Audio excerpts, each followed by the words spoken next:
good morning, good afternoon, good evening.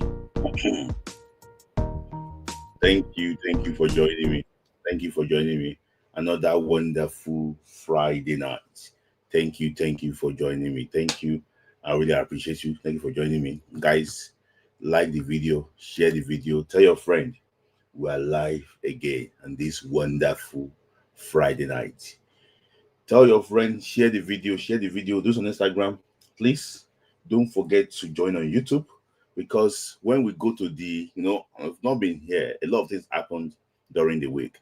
Super Falcons, Super Eagles, everything happened during the week. So I've not been here for a while. So when I go to Super Eagles Matter, those on Instagram, you don't want to miss any part there. So go on YouTube and actually go and join. Go and join me on YouTube. Thank you guys. And as you join on YouTube, please don't forget to like and subscribe. Share with your friend. Share, with your friend. Facebook. You can share on Facebook. Tell your friend that you usually meet up here, the comment banter and everything. That we are live this wonderful Friday night. Just tell them that we are live this wonderful Friday night. I really appreciate it. Thank you guys for joining. Thank you for joining. Like the video as you join. There's a dollar sign there too. If you think that you like us so much and you want to support what we are doing, you can click on that dollar sign. And also, if it's $1, you can do. You can just support us. Support us. If you think that okay, you want to support us, you can actually do that. I appreciate all of you for always actually joining. I really appreciate you, all of you, for actually for joining. I don't want to take too much of your time today. I just want to, when I come here every day, I tell you that, I like to start from the home front. That charity actually what normally begins at home. So I want us to start from the home front, and I'm going to start with this team.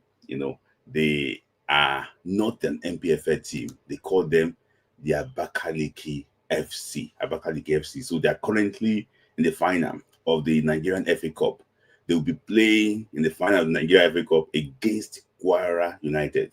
So, Abakaliki FC beat Ikorodu in semi-finals to qualify for the final.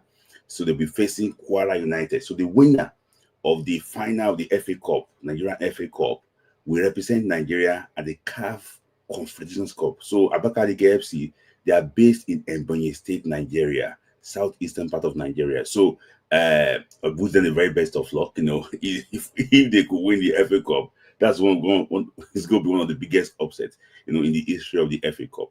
So, in fact, this upset will be similar to Arubo FC. When Chijoke Diogo was the goalkeeper of Arubo FC. Then it was going to be similar. So I wish them the very best of luck. They'll be playing against Kwara United to see who will actually be FA Cup champion. So Kwara on the other hand too beat Rangers, Enugu Rangers in the semi-finals by 1 goal to nothing. Lagos in Lagos. So they also progressed to the final. So that is that. I wish Kwara and Abakaliki KFC the very best of luck in the final. I will watch that final. I would like very good game and also fair officiating. So I wish Abakaliki KFC. I think they're going to be the first Ebonyi. I used to see about Ebonyi Angels and things like that, but this time around, Ebonyi, they're having a male team in the FA Cup that is big for its very small state like that. Very very big for them. So I wish them the very best of luck. So that is Abakaliki FC.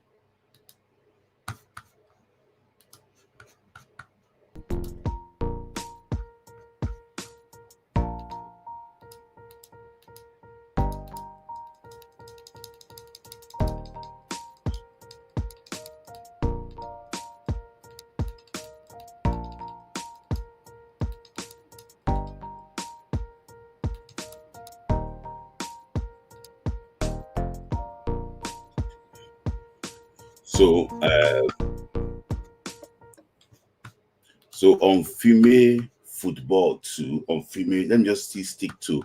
I want to go female football currently now. So it's no longer news that Coach Austin Madugu actually released the list of players that will play the two-legged friendly game against Cameroon, the indomitable Lions of Cameroon. in this month, I think, and early next month. So I'll go through the list now, and I'll give you my own observation about the list and the breakdown of my own thing about the list. So let me just quickly move to the list and talk about it before, because Super Eagles matter is so big today. So we have to make sure that we do justice to the Super Eagles matter very soon.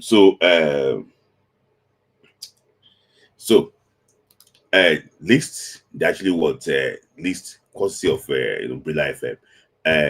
Goalkeeper Sachema Kandozie is the first choice goalkeeper, and she just won the a cup, in France too, against Paris, against Paris Saint-Germain ladies. So she's going to be she's going to be there. Linda Jiwaku, some of you know him, used to be former Nigeria 17 goalkeeper, and also what Morufa Ademola.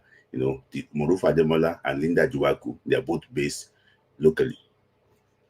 So defenders are actually what? The evergreen, ageless Osinachi Ali. Chukura Filotakbo, some of you might probably know her. She used to play for the Flamingos before and the last World Cup. And also, she used to play for FC Robo Queens. I think she has moved abroad now. Michelle Alozie, the girl that was talking about the hand washing, we thought she wouldn't be invited, but she got that invitation. And also Rofia Timura too. Rofia Timura just got promoted with our club in England. So Rofia Timura will be playing in the what's it called, in the first division in England. So I just want to remember now is the not the NWSL, WSL, Women's Super League in England. So she's going to be playing the Women's Super League next year, next season, because she just got promoted. I think London Lions also, they got promoted. Why? Sigatu Isa, place to play at home. Although the former under 20 player too. It was in the last World Cup, went to the Olympic Games too. She plays for Galatasaray in Turkey. And Miracle Usani. Some of you might probably know her. She was part of what's it called, Olowo Kere's team that went to the under 17 World Cup in was it 2023? Yeah, they finished third. If you remember, she was crying when she lost that penalty against Germany. Miracle Osani, she's actually what yeah,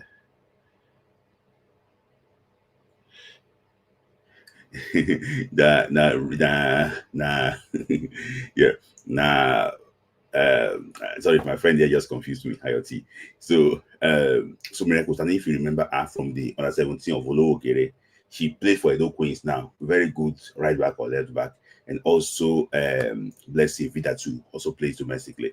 So in the midfield, I don't know why Rashida Ajibade is in the midfield. I prefer to be up front. Maybe she will play up front. They just put her in midfield on this list.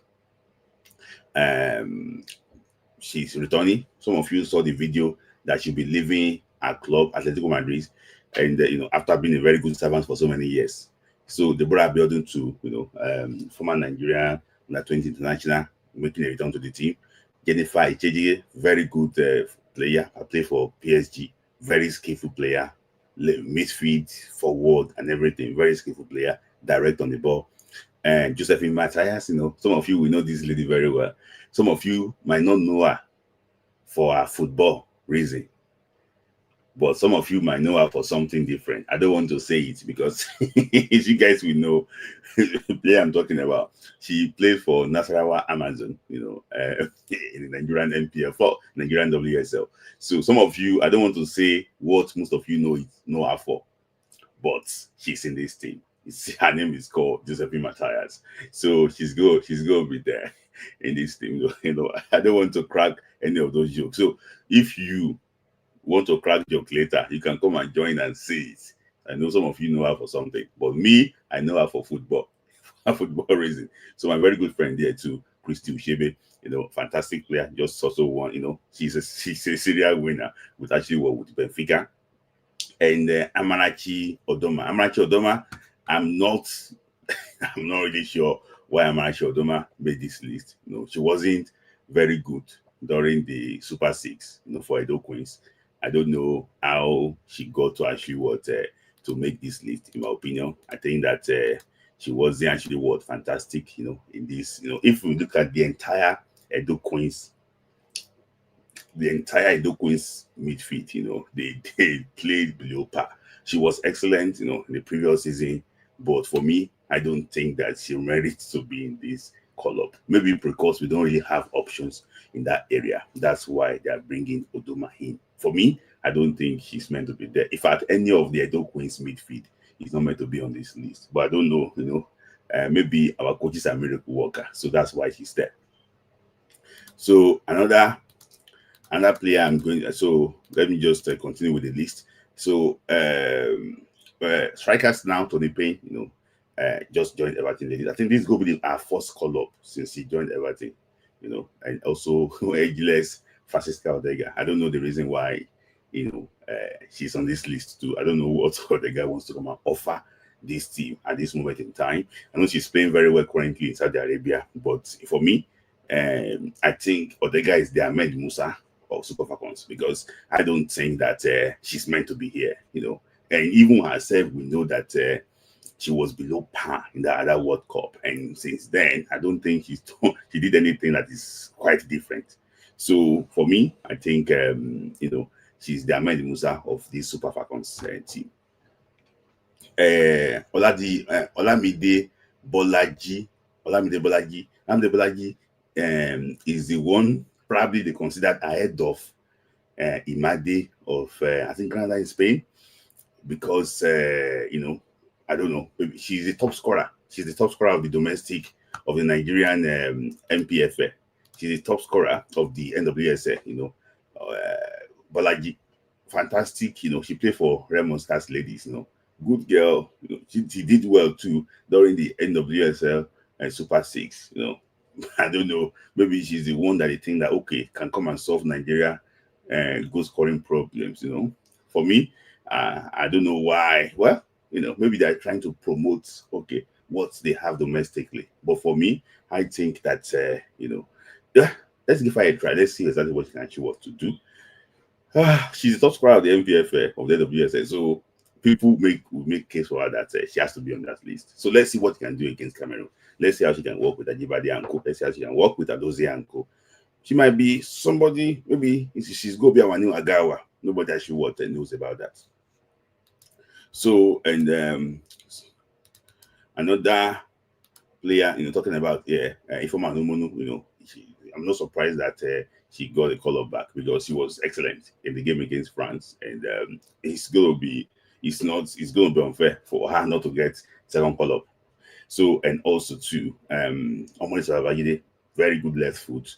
I think it's now time for her to shine, because she's been very good for our club side in Spain too.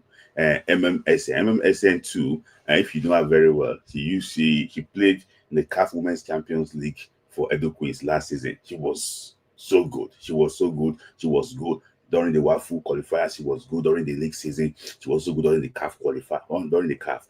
But my problem is that MMSN of last season is different from MMSN of this season. MMSN did not really do well in the Super Six. There were so many other players that did do better than MMSN in this Super Six. So maybe probably the call up is just coming slightly late for her. I don't think she's top now. There's some players that are considered in that position, where I think that I think it's sad. So that is that. I just think that maybe she can come and redeem herself and do better. We never know. We know that MMSN is the best. She's one of the best players in the NWSL. But for me, I just think that this call up, she doesn't merit it now. If the call up came last year, 1.5 years back, it probably would have been different. But this time around, I don't think she actually would merit that call up. So, guys, I'm going to be ending the stream on Instagram now. So, guys, go on YouTube and actually go and join. Somebody said I should go and come on Instagram. Come carry me, come Instagram. So that is that on the Falcons. So let me talk about my omissions. For me, I didn't see Ashley Plunter, play in this game. For me, she did well during the friendly game against France. Why is she not here? Maybe probably due to personal reasons. That's why she didn't come. So, well, I don't think she deserves to be here. She's probably our best left back. And if you want to go far, the next AFCON, Ashley Plunter, she's very experienced. I think that she needs to be there. Secondly, too, no matter how you call her name, no matter how you hate her, no matter what happens. I think Asisat Oshoala, if she's fit, if even if she's not starting, she's meant to be part of this team going to the AFCON. I don't think she should look for a way to put her this. I don't think so. I think she's meant to be part of this team. Monday gift too. I also think that she should be here, but I don't know. Maybe probably she just moved to America. Maybe visa issue or so on. In that midfield, I think Alimatu Ainde. I don't know what is her current situation now, but if she's fit, Alimatu Ainde bring experience, brings everything to that midfield. For me, I think that if you want to win AFCON, you need the midfield of Alimatu Ainde, Christy Ushebe, and Deborah Abiodun. You need those guys, so those guys to be fit, and ready for that if you want to win. Because Alimatu Ainde, she's so tough, So for me, I think, and Edna Imade, I don't know what she needs to do to get the call up of national team, considering Olamide Bolaji ahead of her. She's also doing well in the Spanish league and the most tougher league at the NWFL. So I don't know, maybe she needs to call somebody, but with people where I know, small people where I know, I will tell people more about her that she needs to be called up. But for me, I don't think she will make this AFCON team because majority of the players called up for this friendly game will probably make the final list to AFCON tournament. So I wish the team the very best of luck against Cameroon. I hope that he can be able to make up his mind on the players that will be selected for that, for the final list. And also to the NFF too, any result that comes up against Cameroon, please and please don't sack the coach, don't do anything, just believe in the process. I think that the team will actually work, will also come good under him.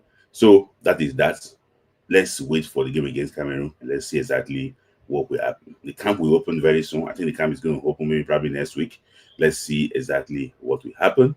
And I wish the team the very best of luck. That is that on the Super Falcons.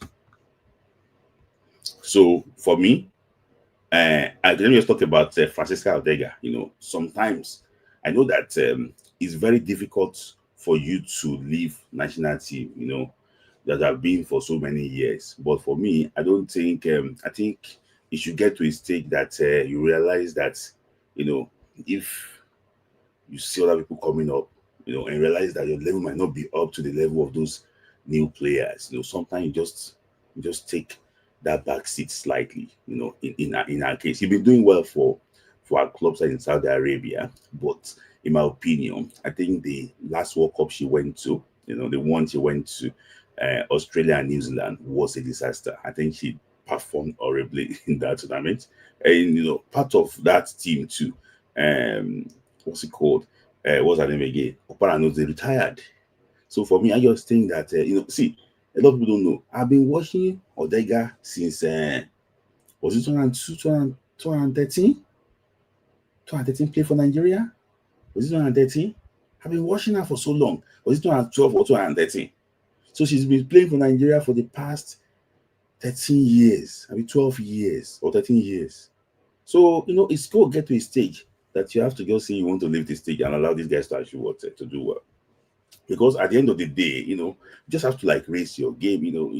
She was 2010, thank you. She was so good when she, during her prime. But now I just think that she needs to actually just try and take the back seat slightly and allow these young chaps to actually continue. That's my take on her. I know I on take on the list. I wish them the very best of luck.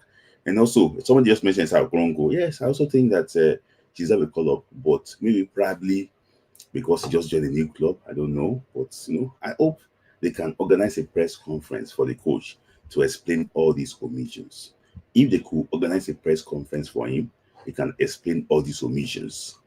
I think we can now understand better why some players did not get their call up. So I just think that the NFF should try and organize a press conference both for him and also for Eric Shell, so we can be able to have a better understanding. We know better about our national team. So that is that on the Super Falcons. So now let me just I'm going to Guys on Instagram, go on YouTube. Go on YouTube. Because I'm going to be ending the stream on Instagram now.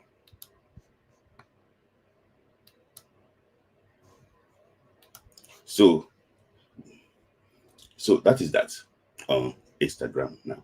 So now let me just move on to transfer rumor. Some of you guys are not happy this evening. Napoli just won the Italian Serie A. And I know a lot of Nigerian fans are not really actually are not really happy about Napoli winning the Italian Serie A. You know, me too. I wasn't really happy because what they did to our very good friend, a player, you know, Nigerian star boy Victor Osimhen. But that's football for you. You know, let them enjoy their moment. I wish them the very best of luck. You know, the Italian Serie A, I don't think it's that competitive that much for you to, you know, lose those games and still well, if I see that it's not competitive, but Inter Milan at the final of the Champions League, and they didn't win the league, so I wish them best of luck. You know, I don't know. So Victor Osimhen too also won the league for Galatasaray in Turkey, and also the cup. So he's having two trophies. They haven't won. So yeah, I wish them the very best of luck. So yeah, so let's now move on to transfer news quickly. So let me just move on to transfer news about Nigerian players. You know, this transfer news keep on coming and coming. Just before I started this live, I saw that Sky in Germany is reporting that Lukman is negotiating with Arsenal. So they are negotiating. No, sorry, Arsenal is negotiating with Atlanta for Lukman. You know, I'm hearing that news too. But you know, all these transfer rumors, just have to like wait for it and see exactly which one will actually materialize. Guys, don't forget to like. Let me say how many likes we have now. Don't forget to like the video. We'll have 15 likes out of 70 people watching. Eh? Guys, you can do better. Like the video. If you cannot even press the dollar sign, you can like the video. Like the video, guys. Like the video. So there's I have to talk about Victor Osimhen. Sometimes when you when you get to a level, you just get small money. Sometimes you wish to buy so many things. So what's it called? Victor Osimhen has been linked to Tottenham Hotspur. She said that Tottenham, you can take Tottenham Hotspur to the next level. Now they have Champions League football, they are playing the Premier League. So you think, why can't we pay £63 million for Victor Osimhen? So they said that how Osimhen can help Spurs to actually work to the next level. Sometimes I don't know. Maybe a team that lost 21 games this season, they are looking for a way to see, how they can actually exploit opportunity and pay the money for Victor Osimhen. For example, now Tottenham, their situation is better than Man U and even Chelsea. And I will tell you the reason why. They are not on the borderline of financial fair play. So they can still look for a way to pay Victor Osimhen that money. They are not on the borderline. Man U is on the borderline. Chelsea is on the borderline. They can still, Arsenal is not on the borderline. So Arsenal and what's it called? And Tottenham can still afford to pay Victor Osimhen that money. So, this is just a speculation that just came out this morning when they won the Europa League, on Wednesday. For me, Victor Osimhen to Tottenham Hotspur, I can never see that one actually what happening. But what can you say? That's just actually what a rumor. Let's look at how the whole thing will pan out quickly. So another player that I've been talking about here, but the rumor is now becoming too much. That's why I have to say it again. It's about Tino Anjorin. So Tino Anjorin of Empoli, Juventus aiming to challenge Atlanta for former Chelsea player. So this before what's it called on Monday, a news came out that Chelsea are planning to get Tino Anjorin back from Empoli because Chelsea puts a buyback clause in his contract. So Chelsea put a buyback clause in his contract. So Chelsea wants to buy him back and now sell him again. So that is actually what they're trying to exploit. But Juventus have been looking, to get this guy since January. So Atlanta too, the same thing. So the rumor now is now becoming very big. The rumor is now gathering what momentum. So, and I think that it's going to leave. Empoli will play. If Empoli wins their game, I think it's against Verona, they will stay in the Serie A. But if Empoli even did not win and they got relegated, I think this guy will leave. I won't lie to you, he's a top quality player.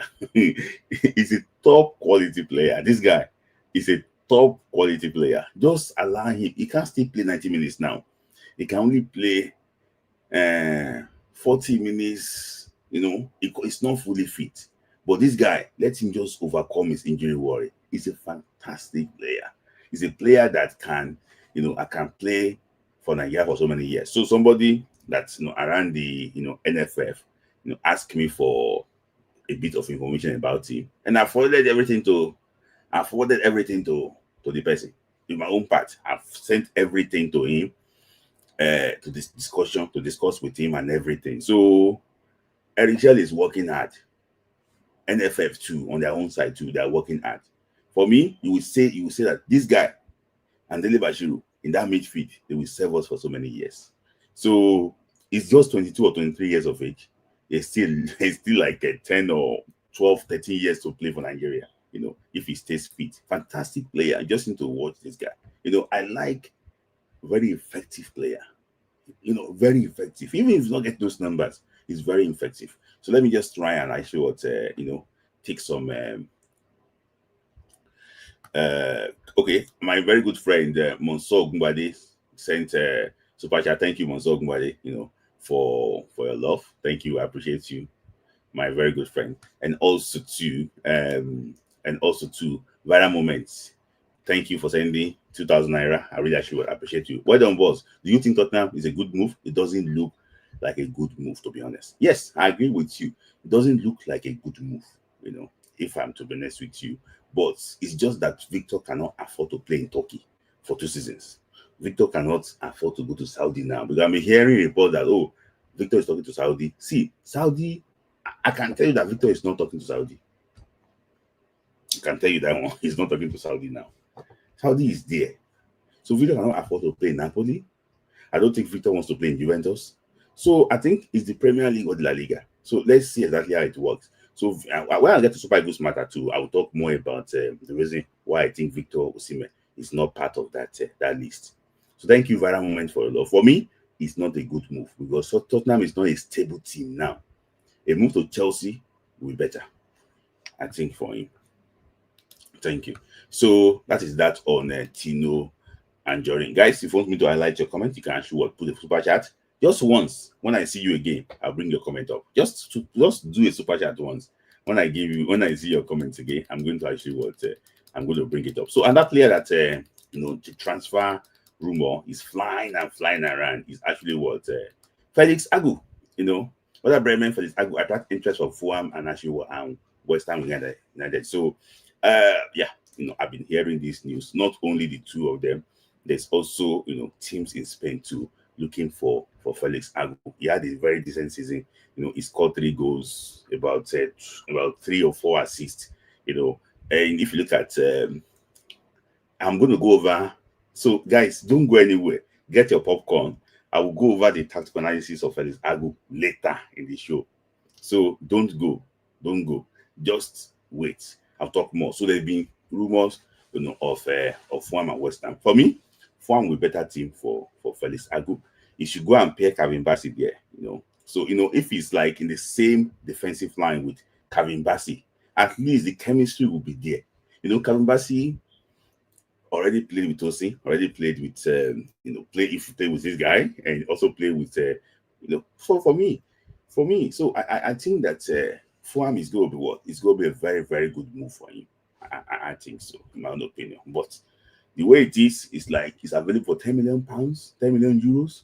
So I think some clubs just gamble on him. He can play right back, he can play left back, he can play left midfield. I will show you all those things later in the show. So there's a good link to West Ham Fulham. So another player that has been linked, I don't know how true this story was. This has been linked. Chelsea actually Chelsea are very monitoring Nigerian striker following his impressive rise for Getafe. That is actually what Chrysanthus Uche, and he contributed to 10 goals this season, and also four goals, 6 assists, I think 5 in the league, 1 in Copa del Rey. Decent season. So a lot of people don't know that this is the first season in professional career.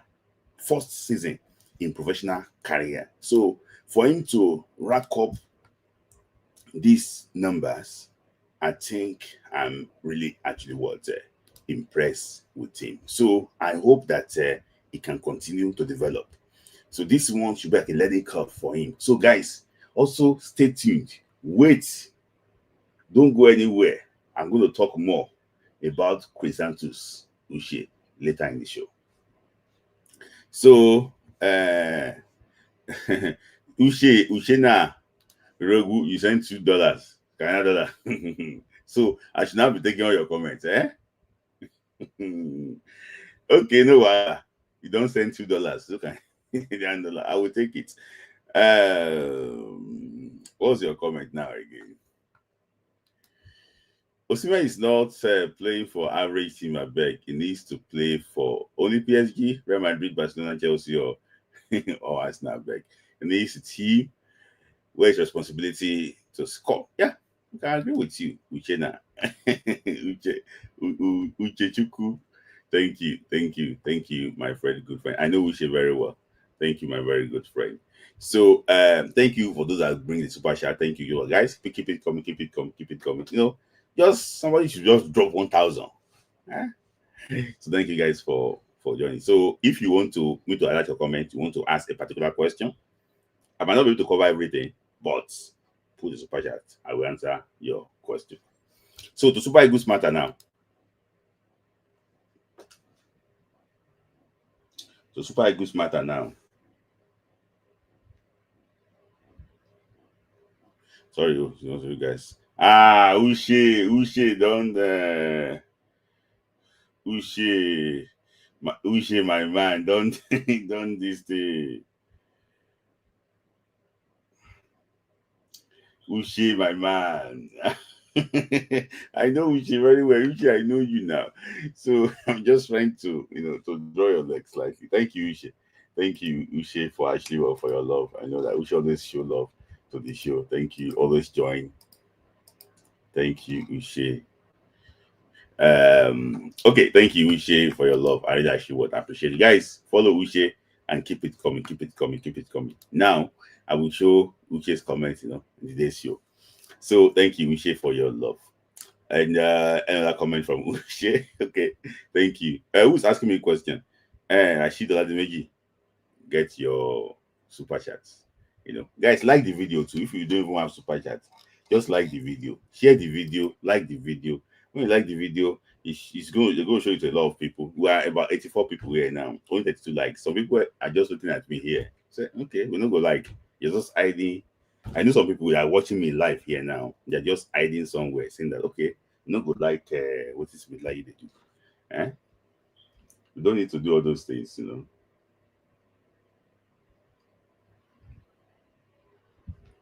So that is that. So guys, thank you very much, Uche, for your love. I really actually appreciate you, Uche.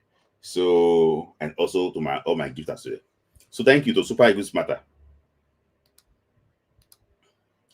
So I'm going to go to Super Eagles Matter now quickly.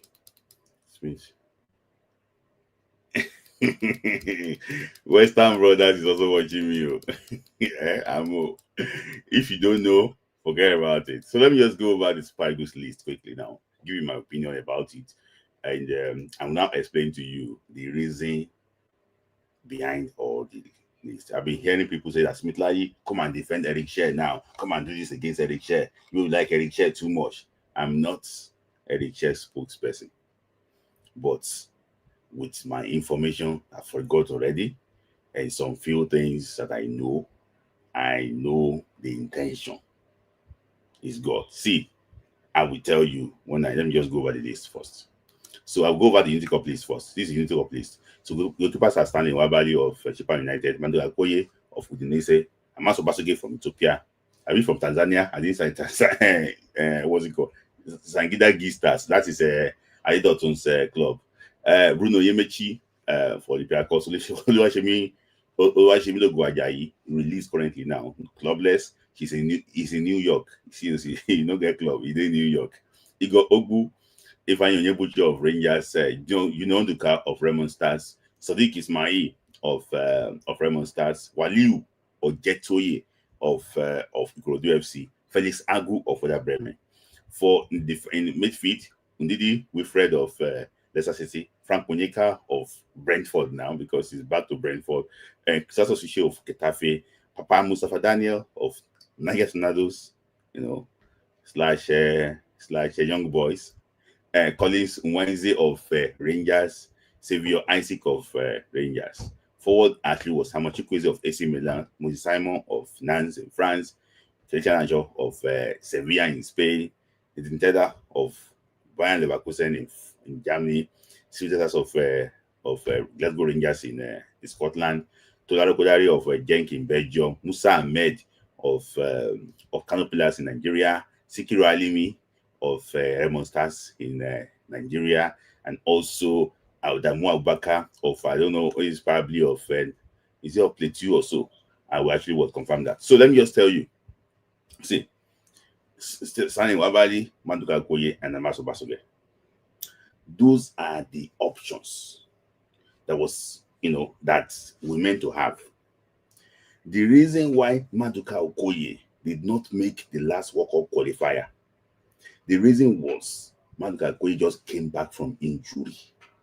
The list was already adjusted the list before Maduka Okoye started, playing then. That was why they called Kayode Bankole to come and be first choice. So he's standing Wabali and Maso Basoke and Meto Maduka Okoye. So because Kayode Bankole did not make this list, it's not as if it was just there because his coach also recommended him then. So he wasn't first choice of even Raymond Stars when he was called up. It was Obasa that was the first choice then. So it's just here. It was just there because Maduka wasn't fit. So I understand that. And Amaso Basoge would not have been on this list. It's because a certain goalkeeper did not come for Nigeria. He would have been standing Wabali, Maduka Okoye, and Atobolu. But Atobolu is not ready to play for Nigeria now. He's not ready to play for Nigeria now. He's trying to look at what the future holds. So I can confirm to you, I told you last week that they spoke to Noah Atobolu. He wasn't ready to play for Nigeria now. And they wish him the best of luck.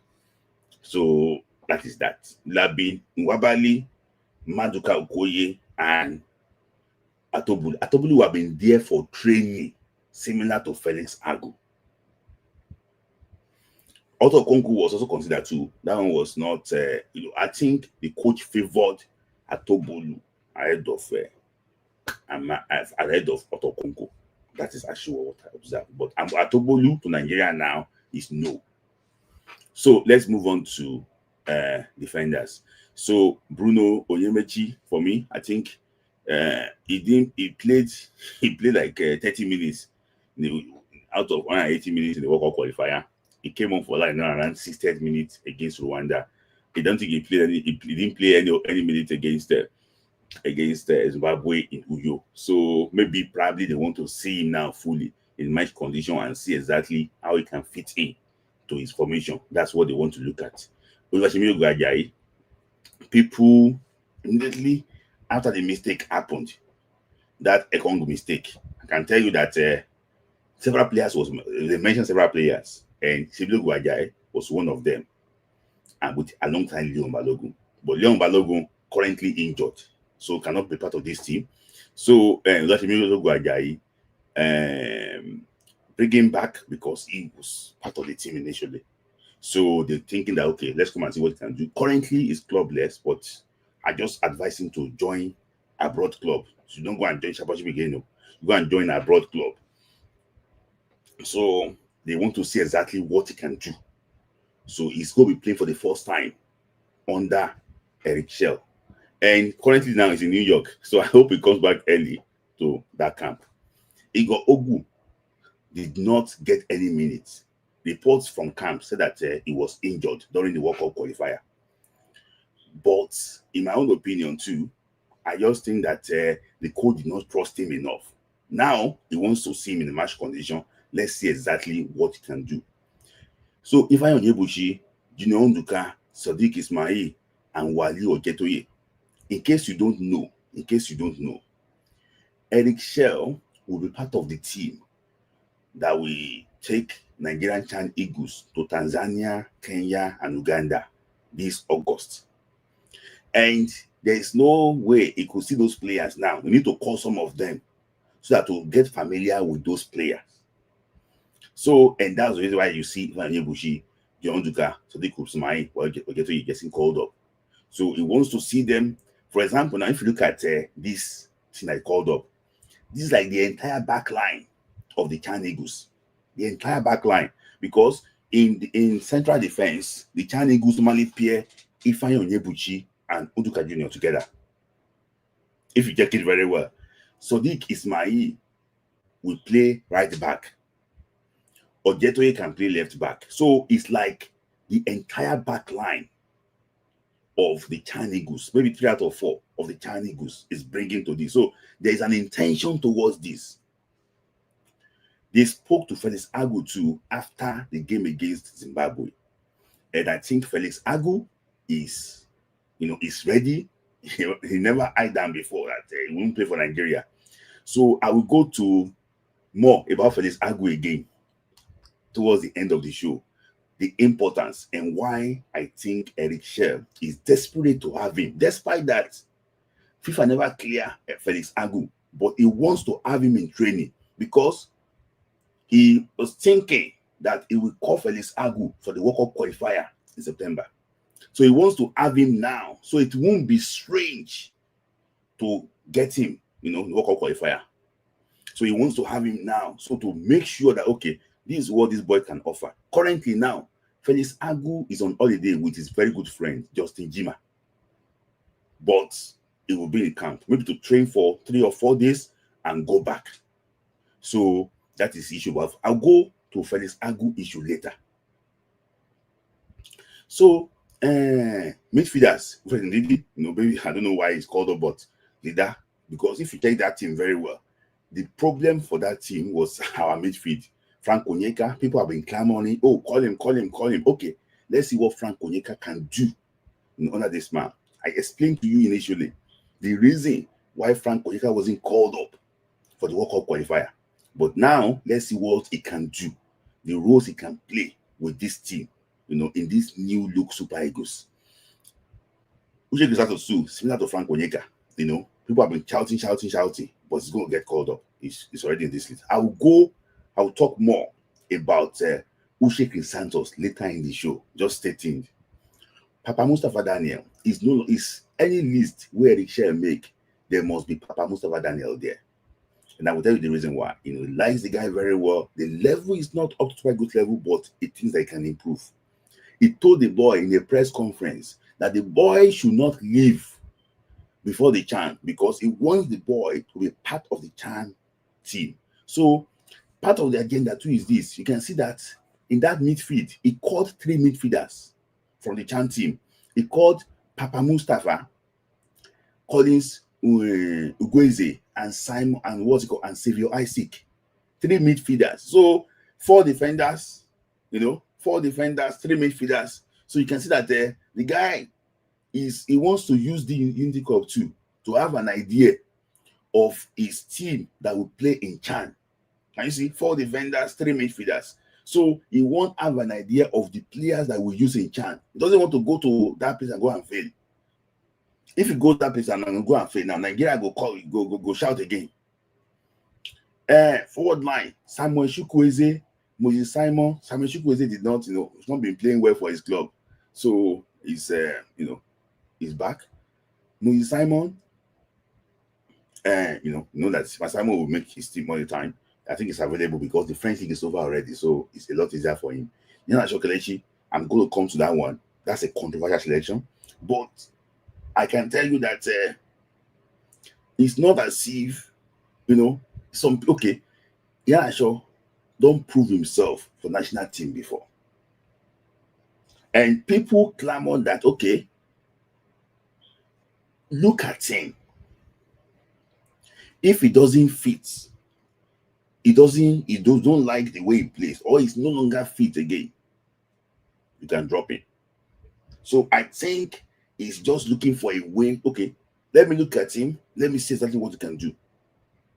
Another thing that we have to know is this: the Super Eagles that we have now is a Super Eagle that creates what? Opportunity. Everybody knows their role. If you talk about somebody that can finish from anywhere around the box, that can finish very well from anywhere around the box, I'm not his PRO, but I'll talk about Kelechi Iheanacho as part of them. Guys, look at the Zimbabwe game again. Go and look at the countless opportunities that we lost in that game. Go and look at the countless opportunities we lost in that game. Just Iheanacho does not, with due respect, I know that he's gotten upper mass and everything. His shooting ability is so accurate. I don't think anybody comes close in that Super Eagles. His shooting ability is so accurate. So when the opportunity becomes begging and people don't, under Iguavon, under Philippe the Judge, we don't have a pattern that they play. We don't really have pattern. But under this man, you can see exactly what the man is trying to do. His team will create opportunity, but we are not scoring. And Victor Osimhen is not on the end. He's not always there for that opportunity. The opportunities that this team creates are always cutbacks in between lines, not for Victor Osimhen. Or most times, not for Victor Osimhen. How many chances Victor Osimhen gets in this so-called qualifier? How many? Maybe probably 5 or 6. Those opportunities might fall on Lookman, Chukwueze, Simon, and so on, Ugobi. So maybe it thinks that if push comes to shovel, maybe somebody can finish here. If he's fit, it's a talent. If he's fit, let's see what he can do. Because let me tell you something, no matter how you play, this team needs to score goals. This team needs to score goals. Look at his finish against Zimbabwe in their away leg. I'm not saying that I'm not campaigning for him here, but I totally understand why he's there. He might be having horrible season for Middlesbrough, bad for this thing. But for me, I just think that in that Super Eagle, he can still do some few things for Nigeria. If it's for 15 minutes when the game they tight and you cannot open up a team, all those small things, he can still do it. That is what I can say about his inclusion. Tella, we were talking about Tella. He likes Tella so much. He can give, he can fit in so many roles. Cyril Dessers too, people have been clamoring for said that as top school scorer in the Scottish League. His goal will be unfair for you are playing now, in England, and you don't want to call Cyril Dessers. Come on, he has to be there. So I think he wants to look at him again and see exactly what he can do. Musa Ahmed, let me talk about Ahmed Musa. So people are talking about, Musa, why is he called up? See, Musa never retire.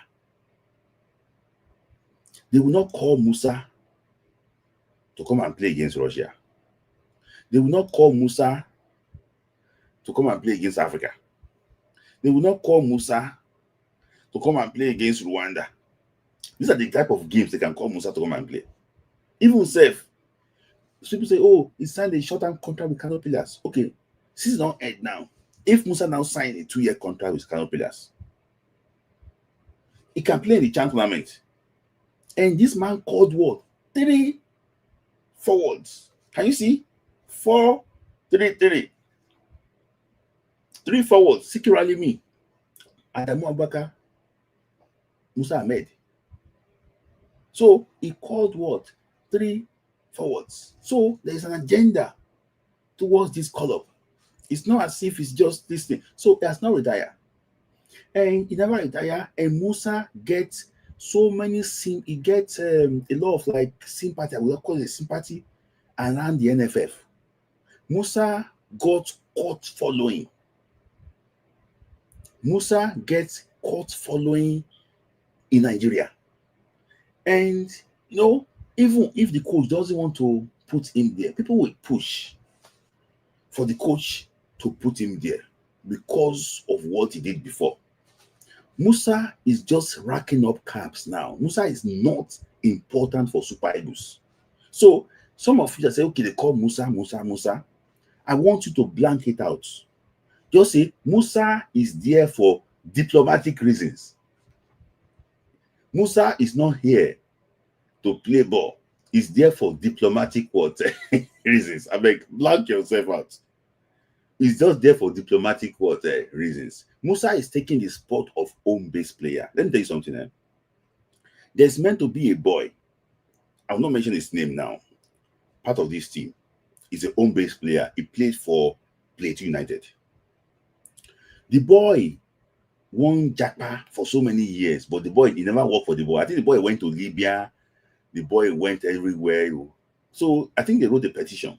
They denied the boy a visa to the UK. So the boy would have been, I don't want to mention his name, would have been the other striker here. But that one don't go. Very good player, boy, very good player. But they wrote a petition. The boy, if the boy comes to the UK, the boy will run away and things like that. So they denied the boy a visa. They denied the boy a visa, which is actually what quite unfortunate, for him. Because hey, somebody wrote one petition. Even Nigerians sometimes they would like to actually to put ourselves down. So let me just take some quick comments from our people. So thank you, Chinwoke, my very good friend from Nigeria, from Enugu State. Thank you for your super sticker, my very good friend. Yera Imade, thank you, my brother, for your love. We appreciate you. Thank you for your love. I really appreciate you. Greg, my big oga, agree with you on your answer. Okay, yes, I understand that. I don't like. Let me just address that from Greg. I don't like to. I don't want him to be there, but I'm just based on what I hear and what I'm trying and what I hear. I just think that okay, that's what the coach is thinking. I cannot think for that coach. If Iheanacho comes to Super Eagles now and he fail, I can tell you that the coach will not call him again. He will not call him again. He will not call him again. I can tell you for that. It's not as if I like him to be there. I think that he already passed his best. He's overweight. He's trying to get back. For me, it's not just working. So I think that, in my opinion, I don't also like him to be there. But I'm just explaining now, like a moderator, what I think the coach is trying to do by bringing him there. So that is actually what that. So thank you, Greg, for your super chat.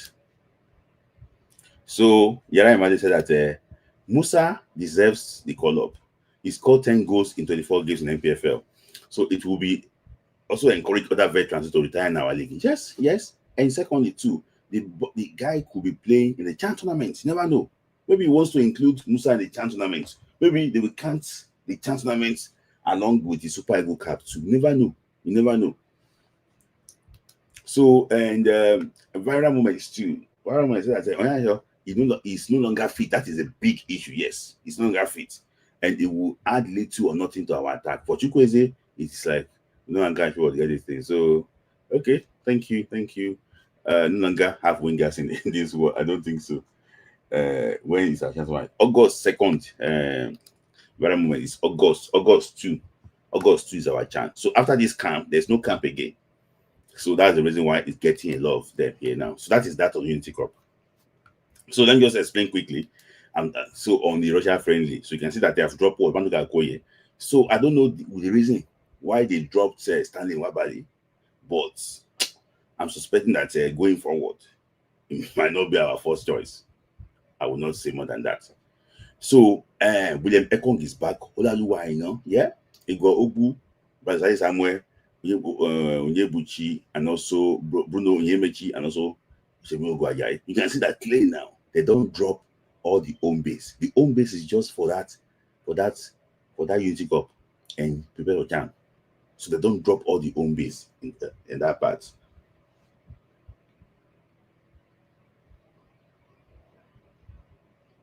So for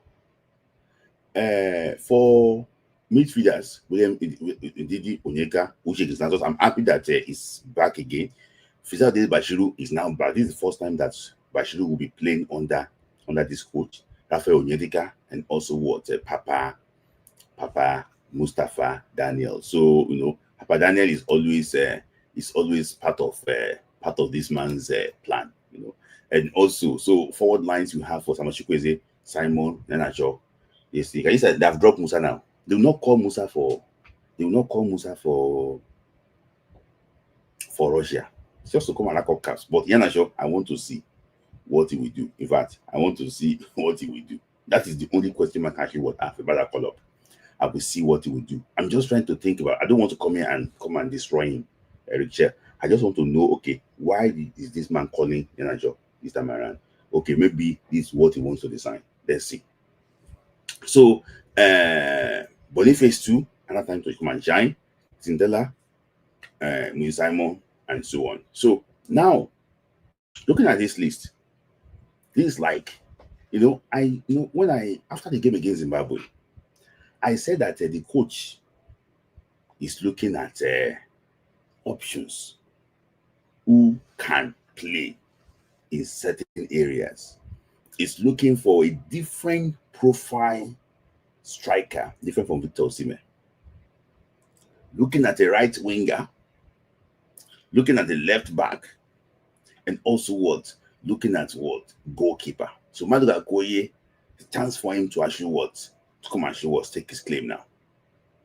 So I don't want to dabble into that much. You guys know exactly these boys, what they can actually do. So let me just take some quick comments before I actually move on again. I don't think there's a lot to say more. I just think that okay, let me just talk about the opportunities. So in the what's it called? In this team now, there's no the defense line. There's no Calvin Bassey. In fact, they are looking for someone to partner Calvin Bassey. They are looking for someone that will partner Calvin Bassey. So in that defense line, Calvin Bassey is the only person that when he's fit, it will start. Let me just put it that way. Calvin Bassey, they're looking for someone to partner Calvin Bassey. If he's fit, it will start. So Ekong, Olaluwa, and if you check it too, Bassey played nearly all the games for his club side this season. Nearly all, not all actually, nearly all. So he deserves to rest.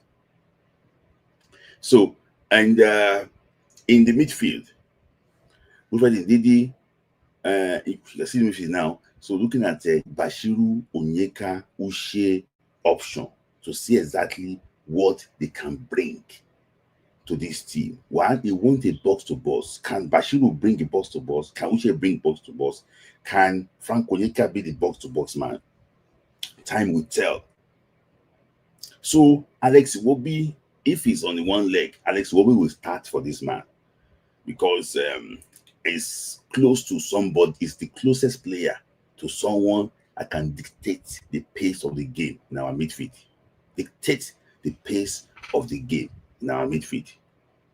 And the forward line, Nathan Teller, to see maybe can actually give us something as a right winger, and also to see maybe can give us something as a second striker.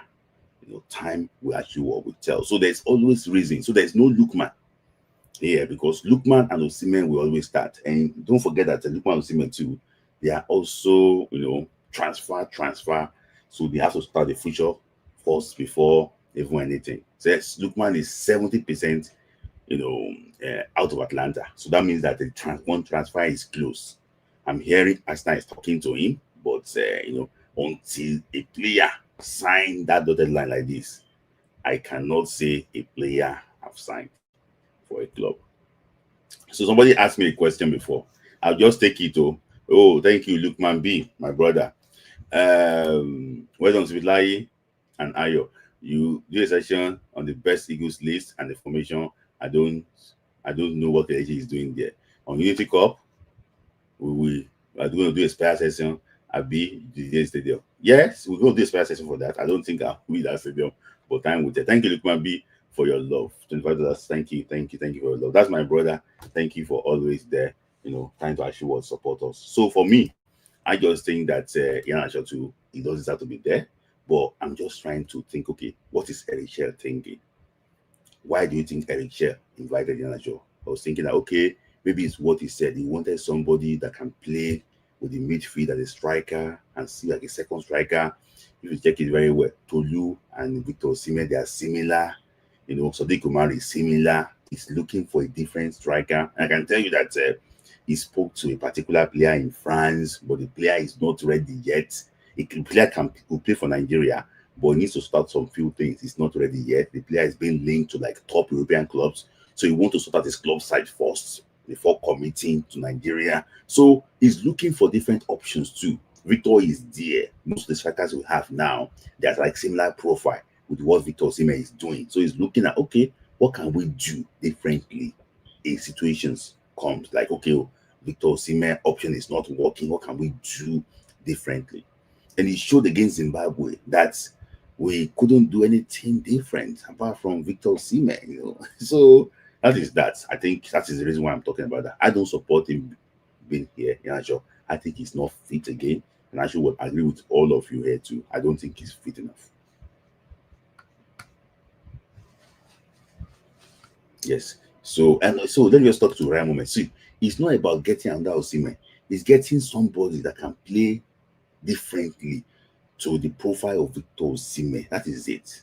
Like somebody that can come, I don't know, maybe you understand that part. Can play different to Victor, like someone like Victor Osimhen. It's not as if he's trying to replace Victor Osimhen. So, guys, let me just give you according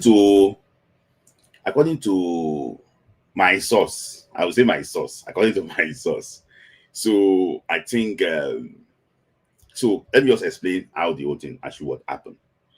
This is not a first-hand information, but somebody called me and told me that they already had the hearing of this and they don't make a decision about the yellow card.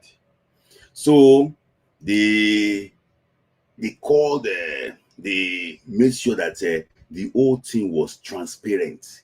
SAFA could observe everything that they did and everything. So it's not as if something is hidden or not. So, and the hearing was so like open that, okay, this and this, we send this on to you and everything. So I'm also hearing that they already communicated with, SAFA already based on that hearing. They never send anything to SAFA. Based on that hearing, they already have the feelers that the yellow card will be there, that the 3 points will be taken away.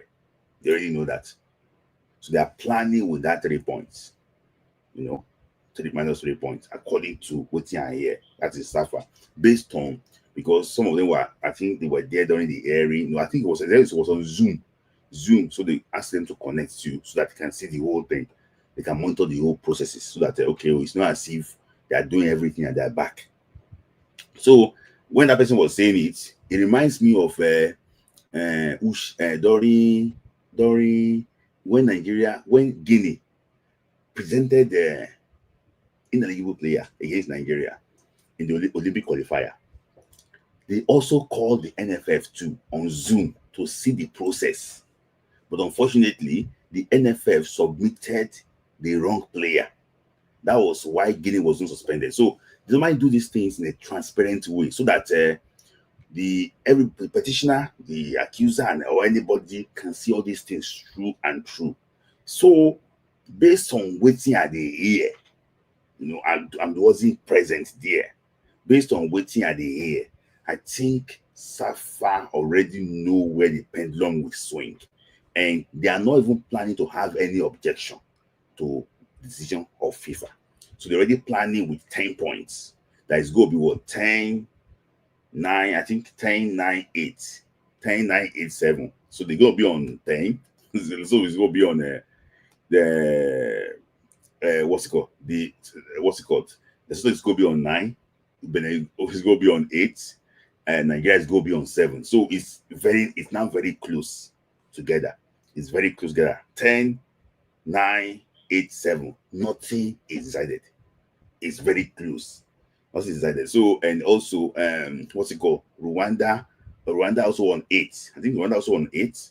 Rwanda, so it's going to be what, 10, 9, 8, 8, 7, 4.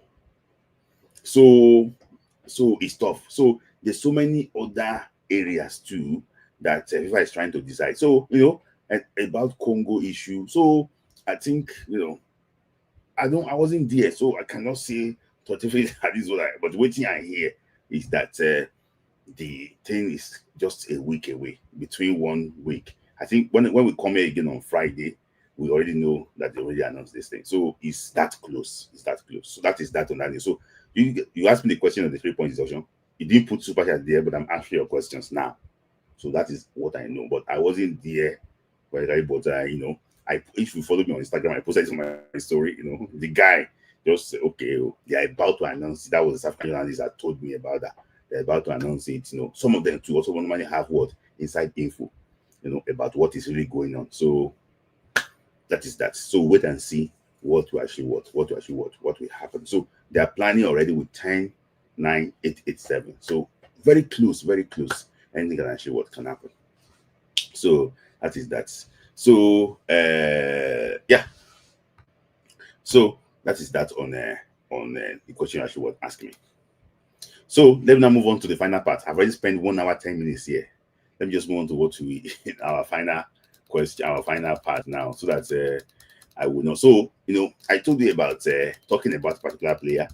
So I will put the link very soon on Instagram. Sorry, link on what's it called, on the link for join to call in if you want to call in, guys. Like the video. I appreciate you guys. 11 super chats. I appreciate you guys. 11 super chats, guys. Let's go to 30 now. 30 super chats. Let's go to 30. So 44 likes out of 120 people watching. Please do more likes. So so I want to go about a particular player. I spoke about Felix Agu, and I want to talk about what Felix Agu, I think Felix Agu can bring to these new look Super Eagles, and why I think that Eric Shell is desperate to actually get this guy. So I looked at his current season and why I think European clubs are really actually after Werder Bremen's Felix Agu. Fortunately for Werder Bremen, they narrowly missed out on European qualification. They had a very good season. They narrowly missed out on European qualification, just narrowly. But I just want to talk to you quickly about him. So this is Felix Agu against Wolfsburg. Against Wolfsburg. One thing I like about him is that the way he make his runs. Normally a left wing back, we like to give you weight. But Felix Agu is slightly different. Felix Agu, we want to have the true ball. So if Felix Agu realized that, okay, my winger is giving weight, he will want the true ball. He will want that true ball. Can you see? He was making that run. That is I like players like that. I don't like this traditional left back that go on the left, cross the ball. No. You must be able to think too. What else again can you do? Can you add to this thing? So look at Felix Agu too. You can see this was against Wolfsburg too. Felix Agu. You can see that pass. So this was Felix Agu making runs. One thing about this guy is that apart from the type of run he makes, he's also very intelligent. he likes to sense what? Danger. You can see he likes to go in the blind side of defenders. Can you see? It was anticipated, okay, keeper can spill that ball. You can see what happened next. He scored the goal. Can you see? He scored that goal. He scored that goal. Nobody was marking him.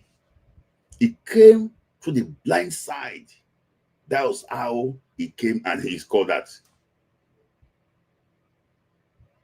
Nobody was marking him. That was, I think it's goal against what? Against Wolfsburg. You can see depth of run he actually what he made. So that's what I'm talking about.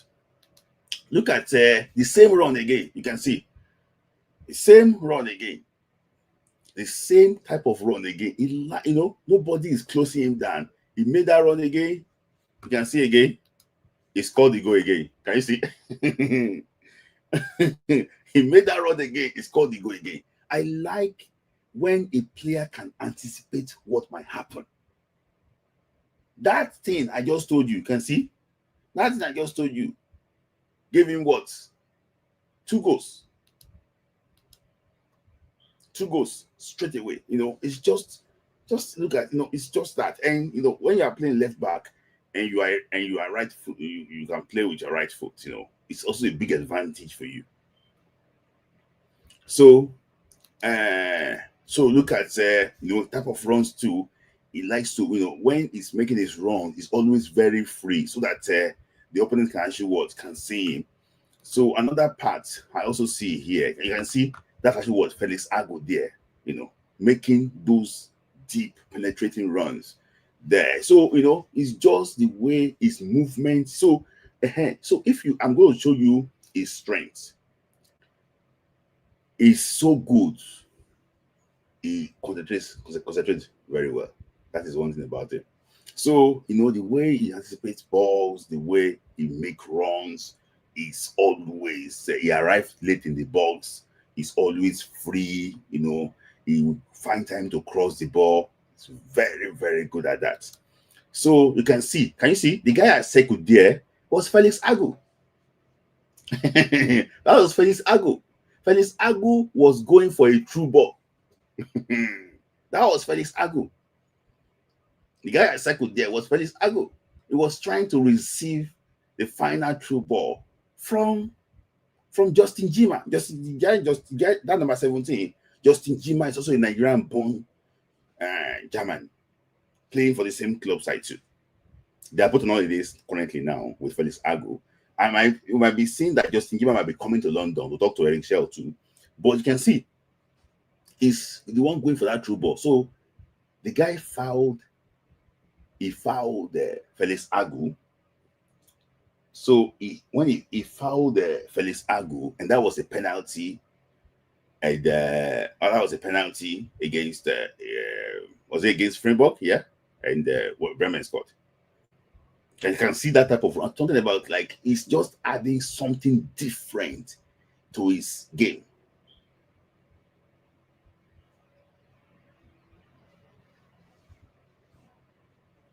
So that was that was Justin Jima, scoring a very beautiful goal. That was Justin Jima scoring a very beautiful goal. So look at Felix Agu again. You can see, I know it's like this time around, he wasn't playing as a left back. He was playing as a right back. You can see this when he sees space, he attacks those areas. Very intelligent. He attacks those areas. That's why I was praying that God don't allow Jami to call this boy, because I was reading something that Jami want to call him too. I was praying that Jami should not call him more. Can you see? That was the assist. He cut back and they scored from that. So that was Felix Agu. That was against Gift Urban's TSG Offenham. So this was Felix Agu, his last goal. You can see he's free again. He likes to make that run. He's free again. The ball came. You can see that was his goal. Very good goal. I think he was named the goal of the week. Very good goal. You can see the curve just deposited the ball at the corner of the net. So what impressed me about this guy is just his Awareness is so good. He knows where to attack those spaces. He knows exactly what to do in different situations. He can sense danger. He's so intelligent. So for me, I think Nigeria will be lucky to get this guy. Nigeria will be lucky to get this guy. And I see him, playing like this 5 or 6 years for solid for 6 years for Nigeria. Very, very good player. Very, very good catch. And I'm happy that Eric Shell is considering working with him in this Unity camp and see exactly what he can do. Very good goal. I was saying that it's not only we don't have players that can score from outside the box. We don't have them. I saw on the shot against Zimbabwe, awkward shots. You need some technicians that can score. So if you are getting down from a midfield, can you see he's taking that position from what? From midfield. We need that. We need that. All those small quality and everything takes, makes the difference in African qualifiers. Makes the difference.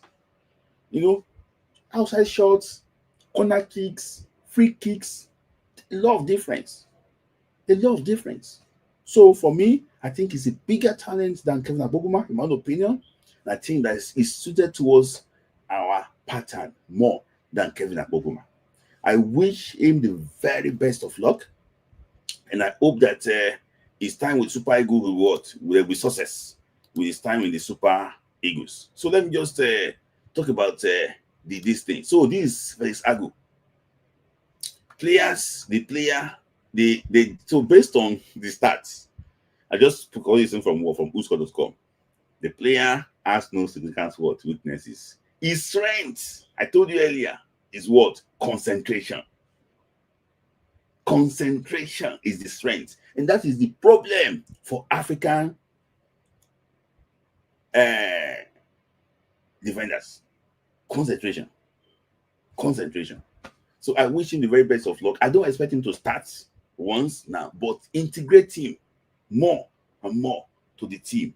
And I think that at the long run, it took Kevin Bassey a while to adjust. It can take me a while, but at the long run, we'll benefit from it.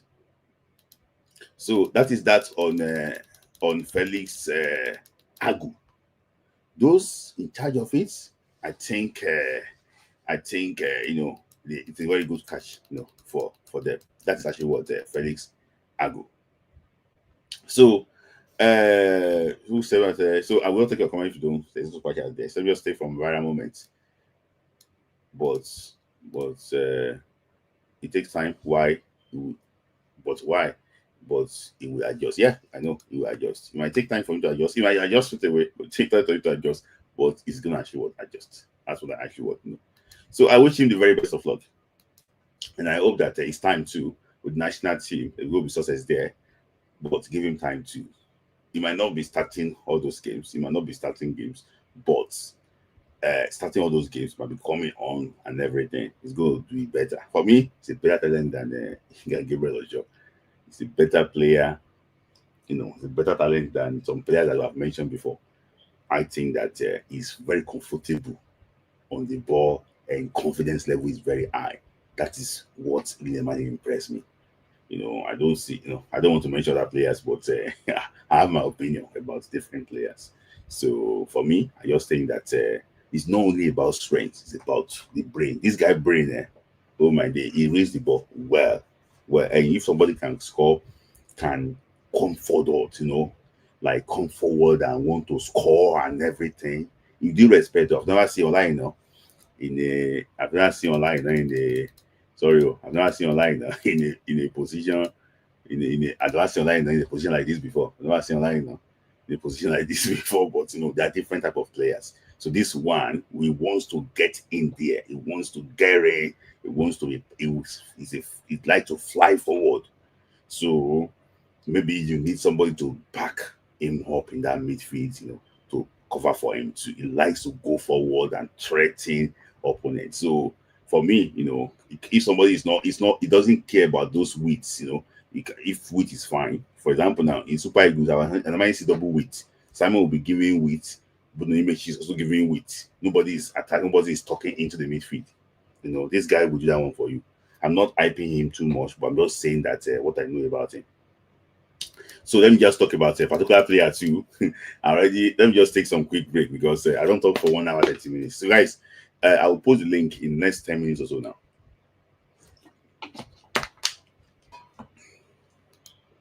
So guys, super chat 11 super chats. Keep it coming, keep it coming. Thank you to my gifters. Keep it coming, keep it coming, keep it coming, keep it coming. Let's move on. Let's move on. Oh, thank you. So I want to talk about this player is next. So because I won't be doing this live until the Unity Cup. So let's talk about Chris Asunsich. So it's a player that is of interest. So most players know. I've discussed this Bashiru before. I've discussed Nathan Teller before. If you have not watched the video, please go and check it out. I've discussed Victor Boniface before. I've discussed some players, before in the past. What can actually do? I've discussed Lukman in the past. What can actually do? I've discussed Chikwueze too in the past. What they can do to help. But I just say, okay, let me talk about what Chris Santos Suchet. Because the reason is that I've got him a slack slightly because he's playing his fourth season for what's it called for Getafe, and also forcing season as a pro. He wasn't a pro in Quetta. So yeah, I just want to highlight some few things about him, and I will tell you what I think about him. One, if you have been following Super Eagles for the past for some time, since Oginio Naze left the Super Eagles, we don't really have powerful midfielders, dominating midfielder, somebody that can charge you. We don't really have that in the Super Eagles. This boy is not playing as a midfielder for his club. He's playing, I will show you where he plays. But this boy can run that show. He can, it's like, I seem like a Goran Pandev. If you watch Jose Mourinho's Inter Milan before, they used to have a player like Goran Pandev. It's not a player that is a flashy player, but he's someone that will do the job for you. You just be everywhere, will do the job for you. So, I like this move now. I like the way he anticipates, where the ball will drop and how he can provide what option for his mates. So this was if you watch Nigeria against Rwanda, we normally our set piece maybe our set piece coach now, what normally do is that we normally form this audio like Ekong, Osimhen will be there. So when they now cross the ball, we split. We split, then somebody will just go and attack the ball. So and that was actually what happened for against Bilbao here, and I think he actually he scored the goal. So that was this one just was a Kwanaki. So I'm just trying to tell you that it's a threat from set pieces. We used to we have Victor Osimhen, it's a threat on set pieces. We have William Troost Ekong, it's a threat from set pieces. But apart from those ones, do we even have anybody the threat from set pieces? Do we have them? I don't think Iwobi can head the ball. Who is a threat again from set pieces apart from those two? And I will tell you how the coach can plan with Uche on set pieces. Uche will be very instrumental to Super Eagles. Will be very instrumental to Super Eagles, especially if you want to win the game dirty in awkward moments. You also need to stay grounded. So he scored this goal. It was his first goal against Bilbao, the first day of the season. So another thing I observed about him is that the way he was playing up front, but he won this ball against La Plamas, and they went to go and attack with it, and they nearly scored. So the energy level that he brings to the team is also very important. He's physically present. We need to work on the way he tackles. This one was a very clean tackle now. He won that ball. But we need to work on that. But his physical presence, his energy level, For example, now I'm sorry if you have somebody like Uche against Zimbabwe, it can go toe to toe with someone like Mutnesi, the what's it called, the Zimbabwe, the guy from Wolves, because it can charge him. That one is still young. This one is young too. It can charge him very well. We know Alex Iwobi is not the physical player that we used to know, and also we needed to also losing all those things. So the energy it brings from that midfield is very important. Look at him again. He was tracking back directly from front, chasing that Las Palmas player, chasing, chasing, running like a mad dog. So, yeah. So this, I told you about how Uche can be so important for Nigeria in set pieces. One of Uche's strengths, I will tell you here, the flick-ons, winning the first header. The coach can plan the way Otto Addo planned with Thomas Partey on set pieces. That's what they used to win their game against Madagascar. Just get the first header. You need someone to win the first header. Then others can now attack it. Uche, win the first header perfectly. Just that flick on. That flick on led to a goal. That flick on led to a goal. Those flick-ons, those flicks are so important. People don't know that. They are so important. Look at, I'm going to show you one. I'm going to show you another flick-on again. This was against Barcelona, where he was running down the channels very well.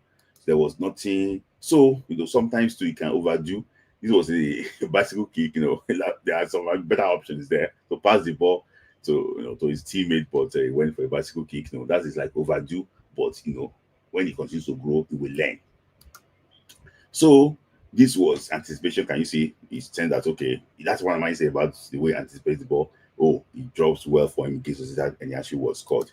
So this was Uche. Okay, I won't we'll go by this one. So can you see? Cut back against that too. He likes to assist. He likes to work with his team.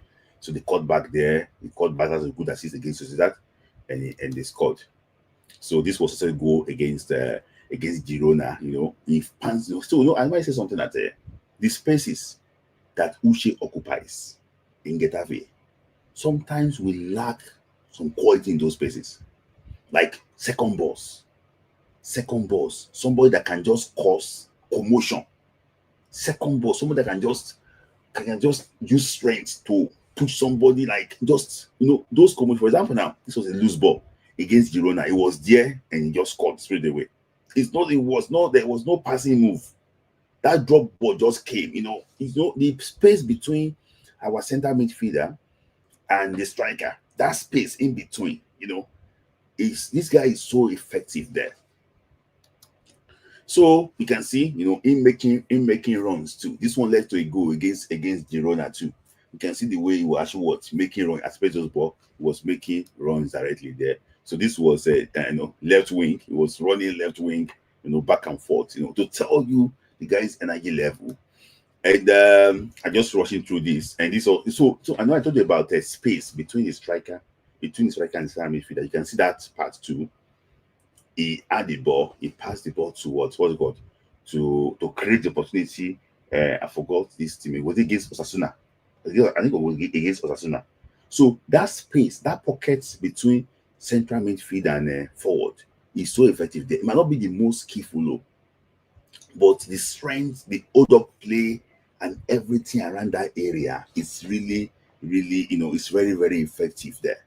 Those hold-up play, those strengths, those like the way the guy normally bully a what's it called? You normally bully a defensive midfielder, that strength, you cannot.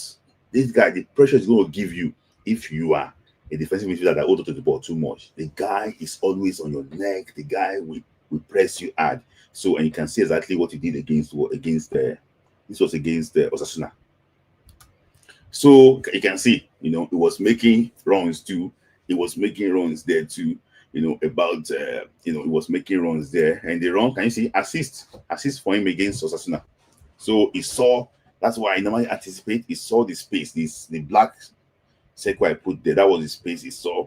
He was making that beautiful run there, Then the quarterback there was an assist against Osasuna. So yeah, so look at this one now. So that was the assist.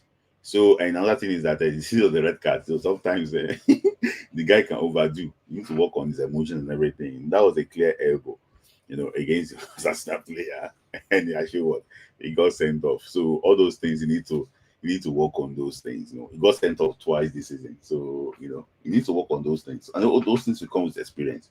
It's a guy that just came from Oweri. He wants to do well. He wants to be the best. Someone that he wants to be the best. He wants to do everything to make it in life. So he's putting all his energy and everything on it. So and yeah.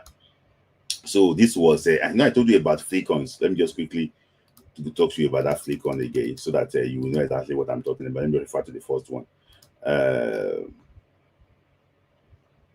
Was it this flick-on? Was it this flick-on? No. That was a flick-on.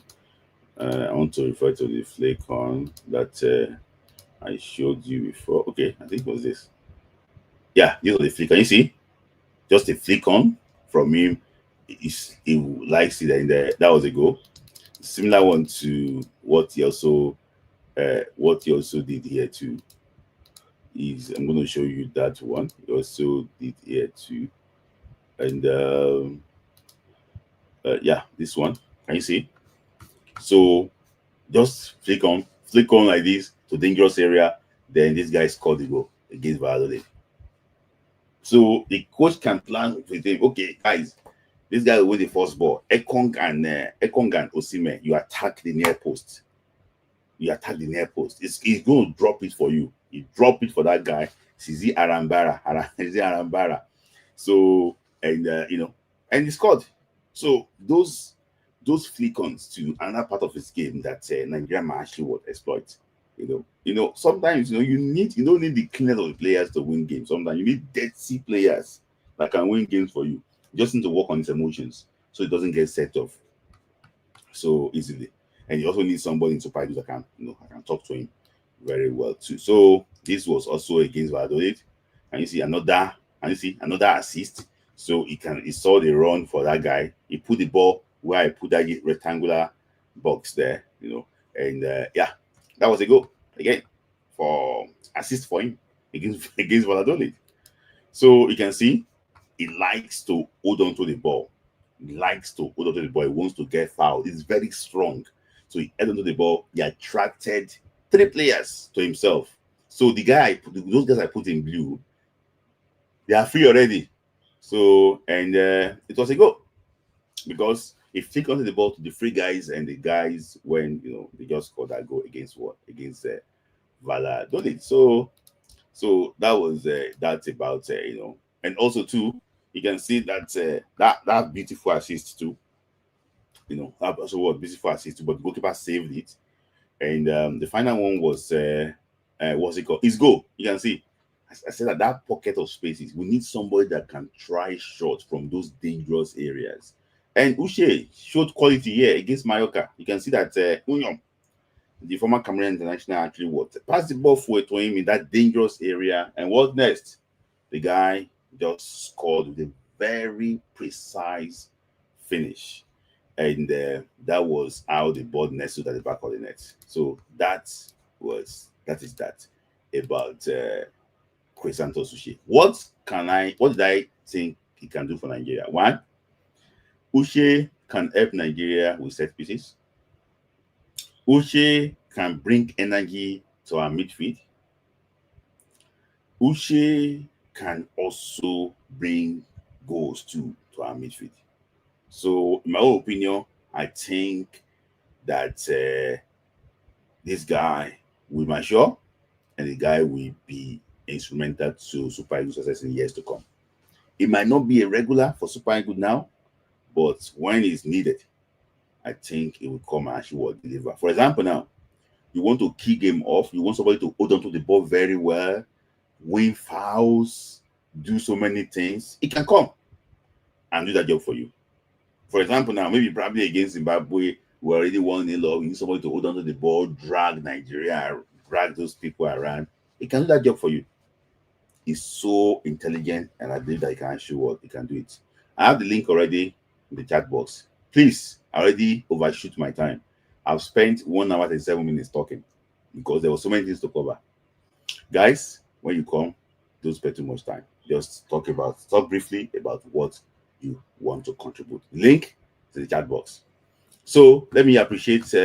I've got some two. Okay. Kelvin Marvin said that. What about Tino? So I don't know, maybe you joined late. Somebody in charge of all these things, because Chile also need help from the NFF. So somebody in charge, and I said, okay, contact this person. This person will respond to you. So about Tino, they gonna start working on Tino, but it was too late for them to try and bring him in for training this time around. So, and also Emega wants to leave Strasbourg. So maybe when he starts his transfer, he will be ready. But I can tell you that the two players you mentioned here, Kelvin Marvel, they are ready, except they are not needed. So Viral Moment said that Uche is very strong. Uche is very strong as well, and I think he's very great addition. So he needs that raw physical presence in our team. Yes, I also agree with you. So, I think it's that raw physical. And when I talk about energy level in Super Eagles, the energy level, I don't think in that midfield is there. I think Uche can actually come. So it's also good that we have options in our midfield like this. We have options, and also we have options in our midfield. Those options are very options in our midfield now. So it's not as if we are relying on a particular player. So if the player is not available, the team will not actually play. So it's coming, and I think that it's going to actually add value to our team. So so let me know if you actually want to join. If you don't, if nobody's actually ready to actually join this time around, uh, I have to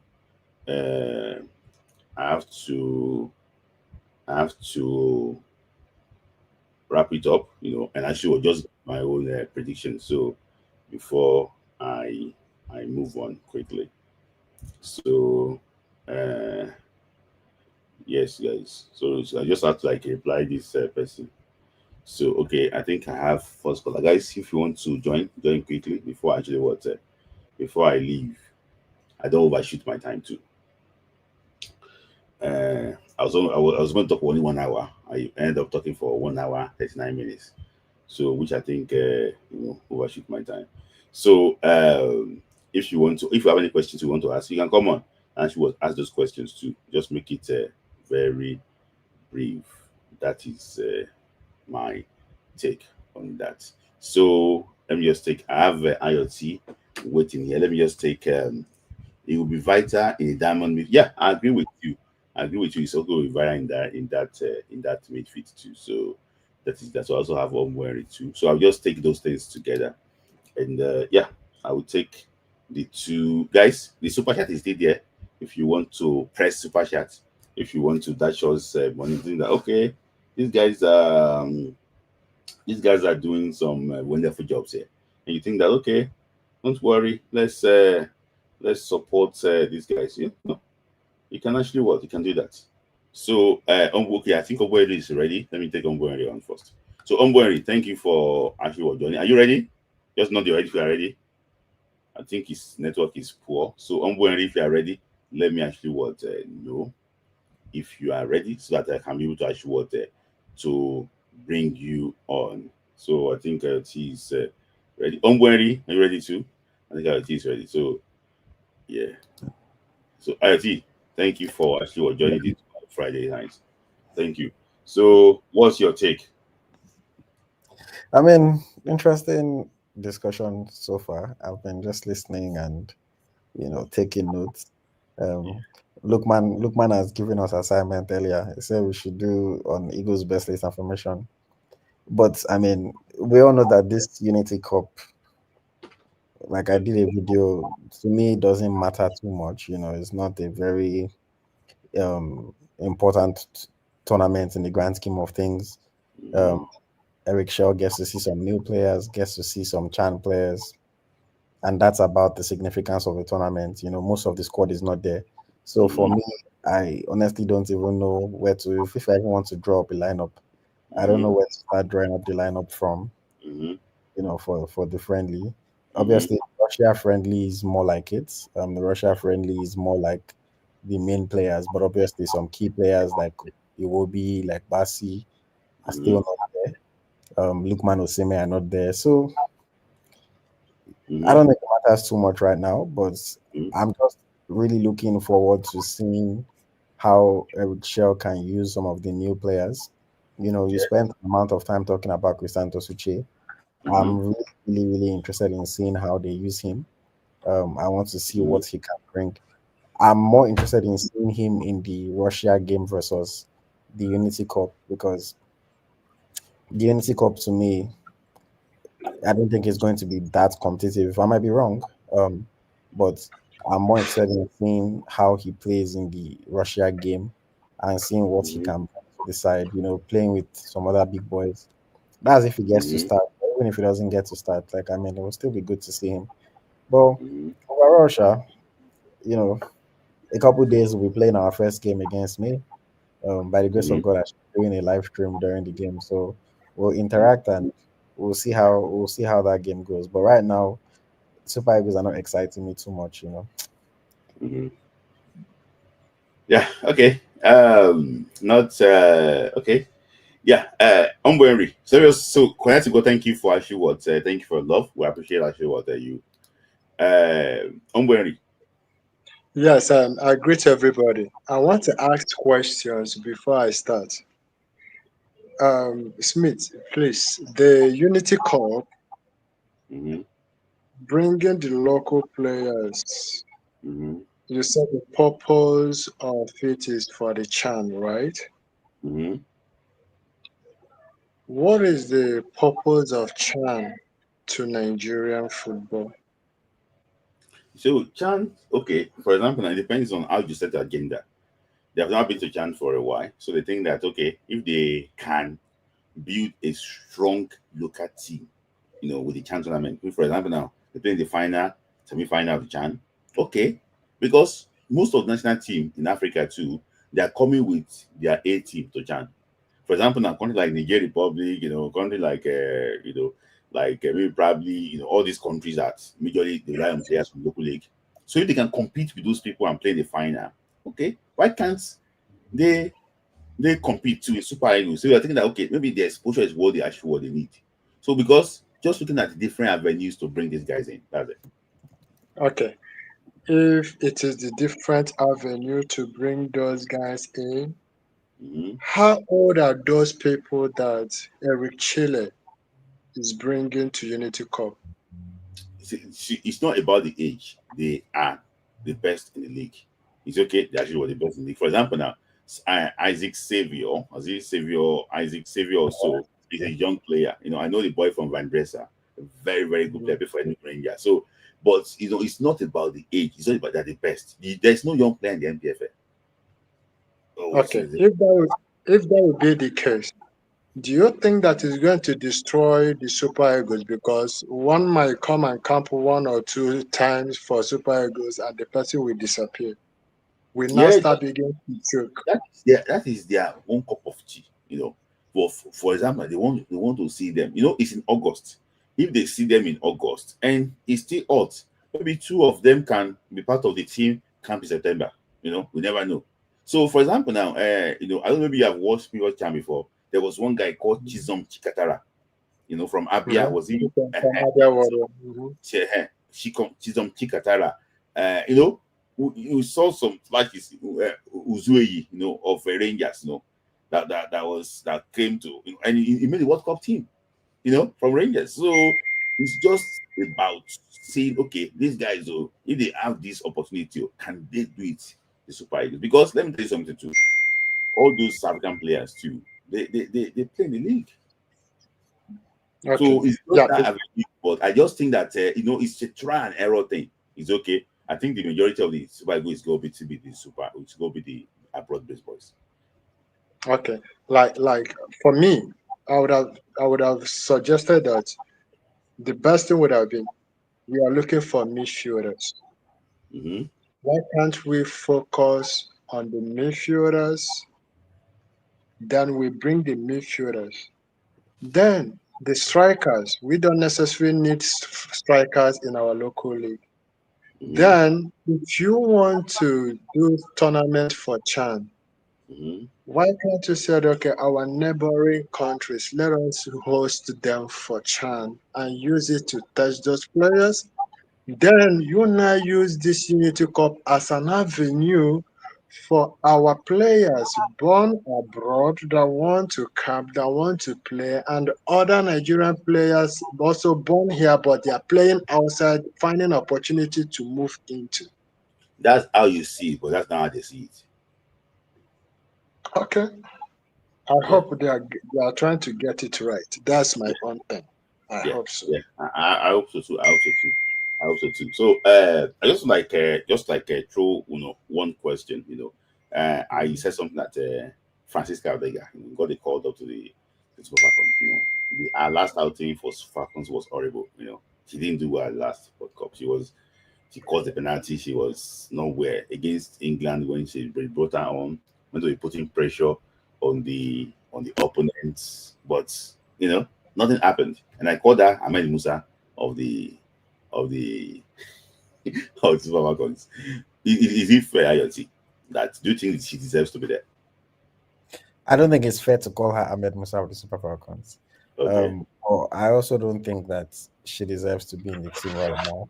Mm-hmm. In fact, you know But what? So is it bad to call somebody? you know what? Is he a Sorry, bad metaphor to use for Ahmed Musa? Is Musa a bad person? we know the way you're using it. It's not about to say bad. You know what? See, here's the thing, self. I wouldn't even say it's not fair for her to be on the national team. Here's why. Even though I think that she's not at the speed of many of the rising players, we have the Okoronkwas, the Achibades, the Babajides, Mm-hmm. etc. Mm-hmm. Uh, if you look at her numbers this Mm-hmm. season, she put up good numbers. Mm-hmm. Now, it's easy to come and say she put up those numbers in Saudi, so it doesn't count the same. But one of our best players, Ashley Plumter, is also playing in Saudi. Mm-hmm. We also discredit Ashley Plumter and say she's not a good player. Now, I know I'm just trying to look at both sides of the whole thing. Ivan Tony got called up to the English national team squad, and they were asking him, to Thomas Tuchel, that why did you pick Ivan Tony and you didn't pick Dominic Solanke, who played for Spurs and won a trophy? Mm-hmm. And Tuchel said, well, Ivan Tony played 20, he scored 20 goals for Al Ahly, won the Asian Champions League. So I think he deserves to be in the team as well. So if Thomas Tuchel says that, then who am I to say that it is wrong? So the way I look at it, while I would have preferred other players, I think that her numbers kind of speak for her this season. Mm-hmm. And we also know that this Super Falcons team is not it. The list is not the list of the best players. It's not the list of the players that's, when I saw the squad, I said, like, okay, it's obvious that this squad is not supposed to be preparation for AFCON. This is Mm-hmm. just a squad of maybe Sha Feast talk say we give them match play. Mm-hmm. It's not a serious team. They called how many, we spoke about it on the podcast at that time, it was mostly 12, I think 12 home based players, and Mm-hmm. then a mix of the foreign pros. So I don't know what they're cooking in the Super Falcons. I don't know what the plan is really. But yeah, if you are going to call MMSC and if you're going to call Bolaje Olamide, if you are going to call Onumonu, then Odega too can say she's better than those players. Somebody said I'm always defending here. I will not respond to you. Because I'm not. I'm just saying. Well, I mean, see, but Smith, like we all know, you like Eric Shell, so it's. I don't think it's That about the. was sure we know now. I We think know. We I know. think it's about when somebody has it's kind of normal. See, all of us have certain maybe styles that we like, certain ideas that we like, certain players that we like, and you will try to justify until you can justify no more. So Mhm. I know this same Smith-Lai, if Eric Shell starts to get it very wrong, Smith-Lai will still come and tell us that he's getting it wrong.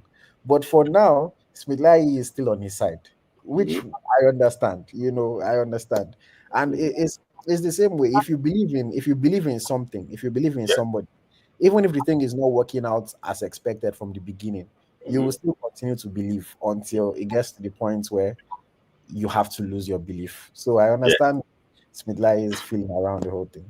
Yeah. Even like that always talk about Ihan action. It's now different. Oh my Oh goodness. no, no, no, no. See, No, I I made the argument that I would still say it here. I don't believe he should be called up because this is like a sin to forget for him. It was horrible with Sevilla, and if Middlesbrough not better, not even better. So, but I understand, the argument. I spoke to somebody that was, close and close and close. And I said, okay, they even told him, I said, see this boy, just see him. So if it's not what you want, it's not good. You know, you know, just see him. It's okay because he don't play for Super Eagles before, he don't deliver before. Take it or leave it. It was so instrumental to when last week when we went to the World Cup. The other guys you see here have never been to the World Cup before. So let's see what he can do. Then if you open the floor, then he should go. He should go fully. I can see that he's been doing some training now on his Instagram posts and everything. He's been moving around, see exactly maybe he can be fit or things like that. But for me, I just think that he should not be called up. But I understand the reason why Shea wants to call him up. I understand. So that let's just see what he can actually want to do. Maybe he can actually have options. See, the issue is this in discipline, I cannot side with indiscipline. If somebody is not disciplined, I cannot back that person up. So if he comes back and start doing all those terrible things he was doing in the past too, I will also come and I will also come for him. That is it. So it's not this Super Eagles is not somebody's property. That is it. So if he's come and making those nonsense too, so it should not be called up again. Somebody said okay. just like how IoT believes in Onumono and Boniface. I would say, Olu, you're actually right. I do believe in Boniface. That's the reason why I keep telling people to give him a chance. Like I do believe in him. I do think he's a good player.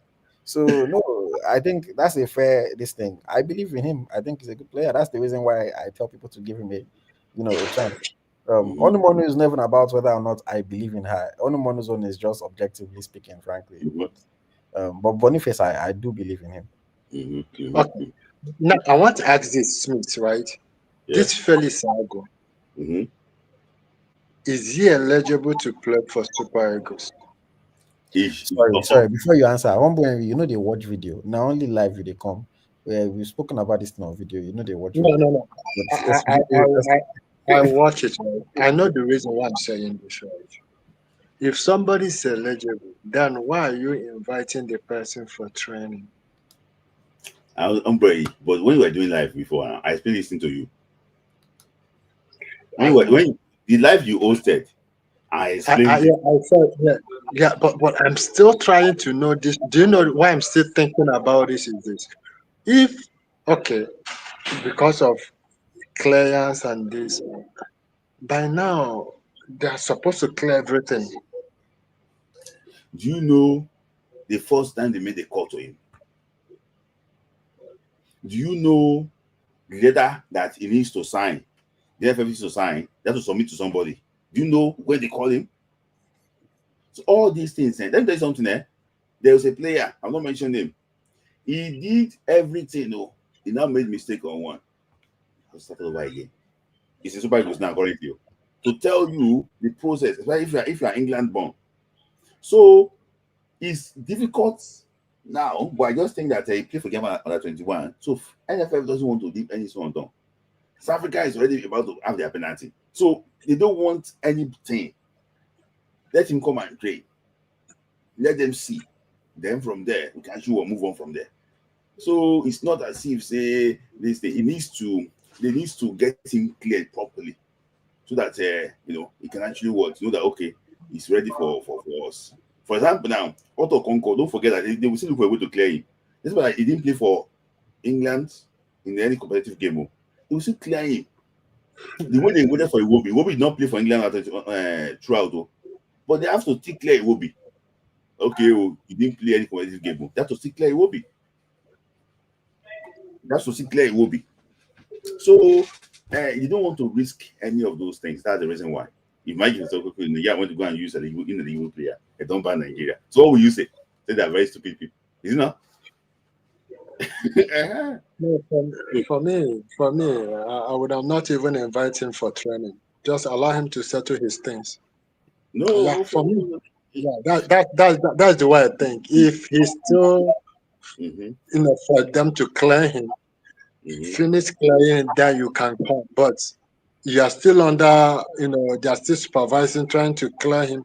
You are inviting him for training. You include his name, inviting him for training. You know that Akpoguma, before his clearance came, they gave him a call of Nigeria. His clearance just came at the right time, so he didn't play for Nigeria against was it Algeria in Austria then. So he already got the call up before his clearance came. Akpoguma. Then. So do not give the devil his opportunities. Amaju was in FIFA then, so everything just speed up quickly. Akpoguma. See, Humble. So here's the thing here. In order for a player to represent the national team, the player has to be affiliated with the national team's FA, registered with FIFA. So even if you've not played for another national team, if you want to represent Nigeria, you have to then go to FIFA and say, okay, now I want to be affiliated with the Nigerian FA. And then you have to show FIFA that clear connection. So I don't know for a fact, but I am going to assume that since most of his childhood was spent probably wanting to play for Germany or for whoever else. He played. Yeah, he played. So he must have registered under the German FA before, believing that, okay, one day I will get it. So even though he did not play for their first team, it would make the switch easier, but he still has to go and register that switch from Germany to Nigeria. And that's the process that has to be completed. When it is completed, FIFA has their portal. It will be updated on the portal. They will send the letters to the FAs that are associated with the transfer. And then once all that is clear, he can start to represent Nigeria. If it was a friendly that wasn't being recognized by FIFA, he would actually be able to play. But let's say it was Nigeria versus Atletico Madrid, for example. He will be able to play because that's not a FIFA friendly. That is just a boys come here play match. But because it's supposed to be a FIFA recognized friendly, then only players that are already affiliated with the FAs will be allowed to play. Yeah. Okay. The Unity Cup, is it FIFA recognized? Yes. They pushed for it. Okay. If the Unity Cup is FIFA recognized and he registered for the FA in Germany, is it also advisable for him to come and be training for Nigeria? And No, his name will be Putin. You can train wherever you want to train. That doesn't disturb anything. Are you okay? Like anything that happens in training doesn't really matter. You can train. You just can't play. People like Ebere Eze trained with Nigeria before. Yes, a lot of somebody said that I don't like Felix. Maybe. Well, I'm just keeping quiet there. I don't want something that would be like it will delay him. My own is that prevention is better than cure. No, I don't want something that will make us. They use something as an argument for Nigeria. Okay, you do this, look at it. And then that begins to bring out new laws that we don't even know. That's my own concern. Yeah, it's all right. No problem. So, for me, let's hope and wish the team the very best of luck. That's the most important thing. And because I just think that, there's a purpose for this call-up. So people should, I'm not a chess agent, and I'm not this thing to say I want to come here and defend him. What I just say basically is that I can reason the way is like, discussing all these things because the Ibrahim Gusso, the NFL president, wants him to take charge of the CHAN team. So he's like, okay, I don't know these boys already now. The best thing for me to do is just for me to check these guys out first. And let's see exactly. CHAN is August 2nd, though. So only after this June now only July they between you. So and he called the core of the CHAN team. He called them so that at least he can have an idea of how the team can actually work, can function, and can play. So the camp is going to be in Nigeria before they go to Tanzania. So yeah. So for me, that's it. Let me ask you a question. Somebody am I playing for? I'm not playing any game. The person is doing it on our glasses. I'm not playing games. I was checking numbers and stuff. So like, I want to ask you a question. How do you feel about Napoli winning the Scudetto? I said this earlier. I was sad because I didn't want them to win because of the way they did to Victor Osimhen. For me, I would not be watching a Napoli's game. I watched them nearly all their game this season. But I was praying that you should lose. But you hate watching. I know. You know what? I just came to watch them. I put it here just to watch them to lose. Imagine watching people to lose in a game, and when they score the first goal, I normally off it. I won't watch the game. So I watched nearly all their game just to want to lose because what they did with Victor Osimhen. I just think that it's not good to the way they treat our heroes. And I can tell you, let's just say something. We have to be clear with ourselves. I'm not projecting anything, you know. The way I'm going to give an example of like in England, the way they treated Greenwood, the way they treated Rashford, and is it Greenwood, the guy that plays for Man City? No, not Greenwood, Grealish. Grealish, okay. You look at those two. If so I just there's always this bias and everything. What they did with Osimhen was so bad. Somebody won the league with you, Cavastelia. I just think that way to manage it very well. Cavastelia left them now. He left them, and I don't know how that guy left them cleanly. I don't know. And Victor could not do it cleanly. I don't know. The guy left them cleanly, and nothing happened. I don't know why Victor. Maybe it's about how you manage relationships. I mean, I wasn't there, but maybe the way Osimhen managed it versus the way Kara managed it was different. But we don't know what happened behind the scenes. Okay, let me ask this. So a lot of people have tried to downplay Osimhen's contribution in that Scudetto winning season over time. Now that they've won it again, do you think it would only give people more ammunition to say people were making it seem like Osimhen did something crazy, but now look, without him, we were able to do it again with Lukaku, with McTominay. Without him and Kvaratskhelia. Without him and Kvaratskhelia, yeah. So do you think it will give people more ammunition to downplay what Osimhen actually did for them? Honestly, I have to be honest with you. They're looking for ways to downplay it already, and this one gives them another thing to to actually to bank on because you think that okay, you left. Today you left, we won it. So, I just think that that's how football is. That's how football is. For example, that actually won the first league with Man City. Aguero, we were not talking about them again. I know Aguero, they'll talk about him forever, but I understand what you're saying. Okay, my question now is, do you think Victor Osimhen will congratulate Napoli for winning this? I've been checking this Instagram. I've not seen for me, I will not do that. I'm not doing it. I didn't know what I'm doing. Do you know the thing is this, right?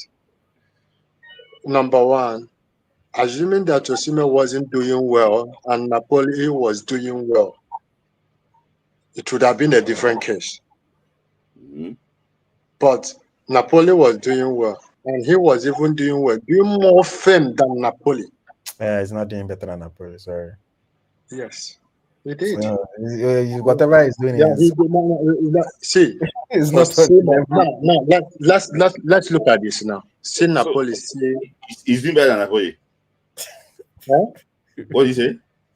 I said, look at what I said. Say. There is no player in Napoli now is better than Osimhen. Yeah, I agree with you. No, I agree. There's nobody better. Now, look at my argument is this. Now look at Napoli, look at Osimhen, look at the club that Osimhen is. Look at how Osimhen promoted the club he is now. And won 2 Now, trophies. won 2 trophies. Let me be honest with you. If if he will not win the Champions League, it's gonna be difficult for him to win the cup. So we what? Osimhen If cannot win. Hakimi will not win the championship, the championship, look at what I'm saying. If Hakimi, if he lose the championship, the Champions League, it's gonna be difficult for him to win. So I will win it. Osimhen cannot win CAF best player. But see, Humble, I understand that we love Osimhen, but the reality of it is, Osimhen had a fantastic season, so I don't want to downplay what Osimhen did. But Galatasaray won the league 2 years in a row before Osimhen joined them, and then they won the league again. So Osimhen was very crucial to them winning the league title. But with he all was still when he came in. Okay. But with all due respect, like they were winning it before he came. But look at him; he came in and become the top scorer, as expected, because he's by far the best player in the league. Yeah, but there are some people that will go there with the trauma, with the mental issues, right? Yeah, see, that's the way I look at life, right? That you were being maltreated so hard, and you move to another place. You didn't allow what happens to you to play you down. You rise even more goals than where you were coming from. That's the way I look at life. I want to ask IoT. Did Galatasaray congratulate Osimhen? Did Napoli say well done, or at least no loan wash? They don't do loan wash. So all this loan wash, hey, our player in this thing, I'm just kidding. Did they congratulate Osimhen too? I mean, I don't think they did, but normally a player they congratulate club, they congratulate player we know they now. But I understand what you're saying. But see, Humble, like, let's be realistic. Napoli is doing better. Like, Osimhen needs to win like 4 Super Leagues before it can equal 1 Serie A. But at the same time, see, Napoli is doing better, right? Yeah, that one I don't have problem with that. Where my concern would have been if they were doing better and Osimhen is not doing better. No, fair. That would have been I would have said, oh, what is going on? But let me be honest. I don't think none of their strikers is better than Osimhen at the moment. But that doesn't matter. No, it matters. It doesn't matter. No, it doesn't matter. If you see, because see, the thing is, a team is the sum of its parts. If they're able to get the sum of parts and get players that are crucial, that are helping them win, it doesn't matter how good any one individual is. And they knew how good Osimhen was before they let him go. They knew they were not going to get anybody at Osimhen's level. So I don't think it matters if none of their strikers is better, honestly. It doesn't matter. No, for me, what I look at, it matters because look at the strikers they have. Even if Osimhen want to go back to Napoli, they will even accept him. They won't accept him. At this time, they wouldn't. No, they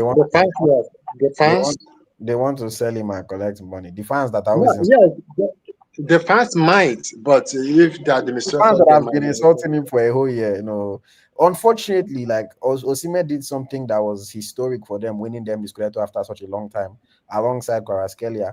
But the reality of it is that one way or the other, Osimhen's legacy in Napoli was kind of just a little bit stained by the way the exit happened. The fans, I don't think the fans, if he comes back now, the fans are chanting Lukaku, they love him, they love McTominay, they love Politano, all these guys. They wouldn't take him back. Like, why would they take him back when they have a winning team?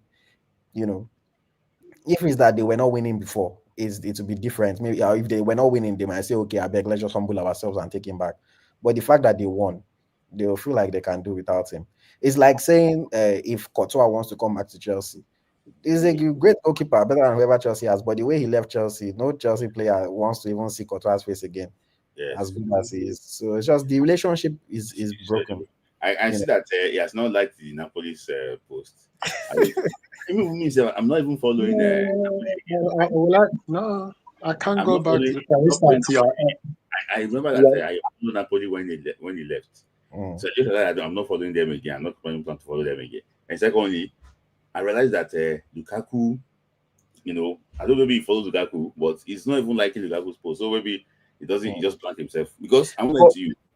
Yeah, you have to if a player, if they can, because I think this loan watch now. no, I understand what you're saying. So how no matter how you have to be professional with everything. Oh, continuing to Victor Osimhen and everything. But these people, they just want to be as bad as they can.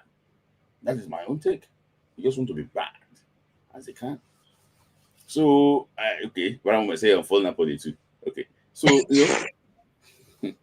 so no one said that's why I will play Portugal in June, and hopefully players like Edna Imade will be able to end their call up. Oh, they will go and bring Oluwatomi something from somewhere now to come and fill in the gap. So, but for me, I'm actually No, but if they don't play a full strength squad in the June friendlies, then we know that we're not trying to win the WAFCON now. Like we can just conclude. So why is it we're playing for Portugal? When are we going to play that Portugal? Is there no? There's only one window now before No, the. there's one more. So there's another window in June Mhm, for internationals. So by God's grace, they schedule a second match. But mhm. right now, the one match that we've heard about is that we're supposed to play Portugal Yeah, in Lisbon. So yeah. Okay, Lisbon. Oh, that's over. That's Christian shape. The Portugal in Lisbon. What time? Maybe I you can. want I to can you see want that. to go down to Lisbon. No, yeah. Maybe I can see that one. Not to go I'm and hoping that they schedule a second match. I'm not somebody that gets excited by the NFF doing the bare minimum. So for me, it's true. Like I mean, there's a window where you can play two games Mhm. after not giving them any good match to challenge themselves. We need two good matches to challenge ourselves before Yeah, going to WAFCON camp. yeah. yeah, Otherwise, Ayati, any So update for Boniface? as Is far he leaving? No, it's your man now. I Please don't, tell us. I don't ask player about their career. I'm not their agent. I'm not their advisor. So mhm, when he leaves or when he stays, is all of us will hear it together. mhm. And Eric Tang is about to take over from Alonso in Bayer Leverkusen. So Oh my God. When I heard it, I was just laughing. I said, okay. Eric Tang will be his coach. So maybe they're gonna actually have No. that He will leave by that time. eh? He will leave So by that time. Yeah. He's leaving. what are you saying? Oh, no. Oh, no. But Oh, no. so I see. Anything coming from the stables of English Shaka before we wrap it up? Are you having Um, anything? yeah. So I mean, the next ET ranks video is going to be out next Friday. So this time next week. So Strikers. yes, ranking the After the best. Ghana, okay. Yeah, the Just best so you want to attacker. listen the day before the Unity Cup final. So we'll go first. Well, before I go there. So yeah, that's the first thing that's coming up. I'm recording an interview with Daniel Akpeyi next week. So Quick if way. if anybody has any questions for Daniel Akpeyi, you can leave them in my comments on Eagle Tracker, or you can send them to me, and I'll try to ask him as many pertinent questions as Yeah, that's possible. possible. Yeah. Yakuba Egbeni has also penciled in a date for his interview. Oh, So Yak interview will be out this summer as well. Leon so have Balogun. you done an interview for Yak? Oh no, we've concluded on a date. Okay. So if you have questions for Yak too, you can send. Then Leon Balogun as well. We're going to, he just announced his departure from Rangers. Where Again, is he going? I don't know. I don't know. So Mhm. I'm but Leon too. We've settled. So we're going to have that conversation as well to come out this summer. Mhm. And I'll be speaking to some Super Falcons players. I'm going to do an interview with Christy Uchebe ahead of the WAFCON. Mhm. And then I'm trying to do an interview with Randy Waldrum, you know. Mhm. So if I'm able to get that one, because Randy, I have his phone number, I'll just text him and ask him. So I'm trying to do something with Randy Waldrum as well, talk about the Super Falcons Mhm. and post that one before the WAFCON. Mm-hmm. So that's And kind what of about if it's controversial? Will you post it too? if he says what is controversial. If he say what is controversial, yeah. Whatever he says, I'll post it. It's And like we settle the team. I have a duty to share the unfiltered truth. So whatever he says, it doesn't concern me. If whatever the man feels comfortable sharing, if he wants to expose the ONFF, he should expose them. Please expose them. I don't NFF, care. NFF do they do anything for That's me? why I love you, bro. Americans, please, IoT, don't edit, don't Yeah. subtract, don't Well, add. so Just boom. when he's having a coffee too, you should not edit. You should not edit. So we have to edit now. No, I mean you edit, but no. But the one thing with me is like literally like whenever I interview anybody, whether it be a player, whatever the case may be. If you saw when I even interviewed Samson Siasia, the whole conversation we had was there. But the only things that I cut out are like mistakes or like things that are clearly not beneficial to the Mr. conversation. Kingsley, we cannot see you. But anything that is You get the lighting ready. anything that's beneficial to the conversation will remain there. So I'm trying to get that one sorted out with Randy Waldrum. I'm hoping that the man will talk to me because we've been maintaining the relationship since. It's just obviously you guys know his wife was sick, everything. So somebody's wife cannot be going through surgery, and I'll be saying, "I come and do interview, come and do interview." You look at me, how is this one? But now his wife is, recovering, doing better. So I can do that with him, and then there's more. I'm talking to more people. There's some younger players that have reached out that they want to talk. I'm still trying to see whether or not I want to talk. You talk to Opposero when you don't sack him again. It's But that's the job. See, that's the life of a football coach, man. In football, you get hired to get fired. That's you get hired to get fired. Other than the likes of Sir Alex Ferguson and the Arsene Wengers that were able to stay somewhere for so many years, like most football coaches, they hire you, they fire you. Like that's the way it works. Just try to make an impact in that time that you are there. Look at Antonio Conte now. 2 more years, they don't sack him. The funny thing is that I'll bring you on Mr. Patrick. I know you always join when I'm about to wrap it up. Guys, we have 40 super chat. Guys, take it to 20 now. But let me just say something. When they appointed Pasero in Zamalek, somebody sent me a message. Say, "Don't worry." He sent me the message that he sent when he left Nigeria. Said, "Thank you." Say we soon say that thank you now. Say we soon sack him. I said, don't cost him now. Don't do this thing. But did they sack him or he left? No, they sacked him. They sacked him. Sack him. Oh, okay. When you talk to Guso will never talk to you. Mr. Kingsley Patrick, what's wrong with your dad? We can't. Mr. Kingsley, I think, is having issues with network. Yeah, it's not ready yet. So, well, Zamalek too. I don't know who they think they are, but because since they sacked him, nobody said them down, then start to win or anything like that. But I guess they were not happy. They were not happy with that semi-final loss against. No, yeah, that's what really pissed them off. It was the fact that he lost. But yeah, I mean, that's football, man. That's football. That's football. There's a transfer ban on Zamalek. He couldn't do anything, to get some players in and everything. Maybe, I don't know. So I just think that it's unfair for him. It's unfair for him. So maybe he will see sign for Super Eagles later. I will see. Don't be surprised if you see Pasero coach Super Eagles again. Because go out of these people. I'm going to play my 3-4-3. And maybe I will win some games again. Look for a job. I wish the NFF president would actually just speak. Honestly, I wish. Even if he wants to have his media person beside him to tell him what to say and what not to say. I wish he would actually speak. Or even our coach. I wish our coach would speak. Because now again, you've announced a squad. There's no press conference. There's no explanation of why somebody is there, why somebody is not there. And then it annoys me because the NFF people and the journalists that like to be on their side will come and tell you, and you people always criticize too much, or you people are always complaining, you cannot do it. If you don't tell us what is going on, then we're going to speculate, we're going to assume, we're going to come to logical conclusions. But then if you tell us, we can keep quiet. If he tells us Ehenacho, this is the reason why he's there. Nobody can speculate. We will speak on the reason that you gave us. Just like how I was saying now about the Anthony thing and how Tuchel told us, well, the reason I called Tony is because he scored 20 goals and I think he deserves it. The reason I didn't call Solanke is because I've already seen him before. I know exactly what Solanke brings, and I want to see what Tony can bring. Logical explanation, whether or not I agree with it, and everybody will move on.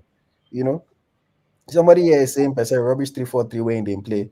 Let's not forget that rubbish took us to our first AFCON final since 2013. I don't know why Nigerians continue to try to insult that man as if he did not do what nobody else has done in a long time. But you know, our first and only final since 2013 was that rubbish 3-4-3.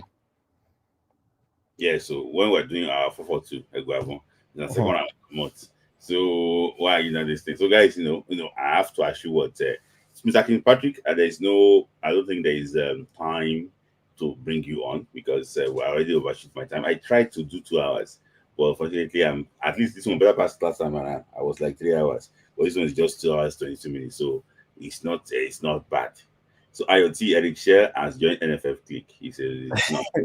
Guys, please see. Sorry, let me just say a quick plug. I'm trying to come up with a way that I can be live on Ego Tracker every single day of the week. So, guys, if there's things that you want me to discuss, there's things that you want me to talk about, please be sending them to me. You know, the way I think about it, the growth that I want our platform to take. You know, there's no day that you're going to switch on your DSTV that SuperSport is not on.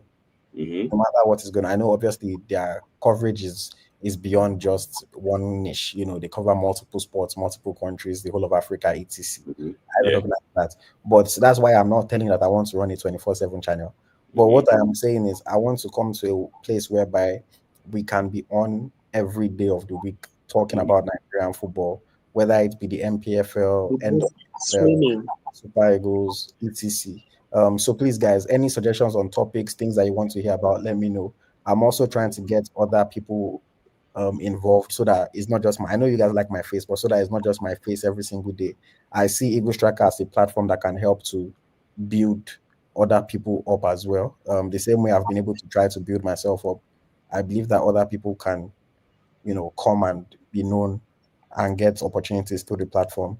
So please engage with me, leave comments on Eagle Tracker. Let me know what you want us to talk about, what you want us to discuss. And so yeah. So guys, thank you guys. You know, even I think the other guys in Nigeria said they come live nearly every day also. You know, which guys?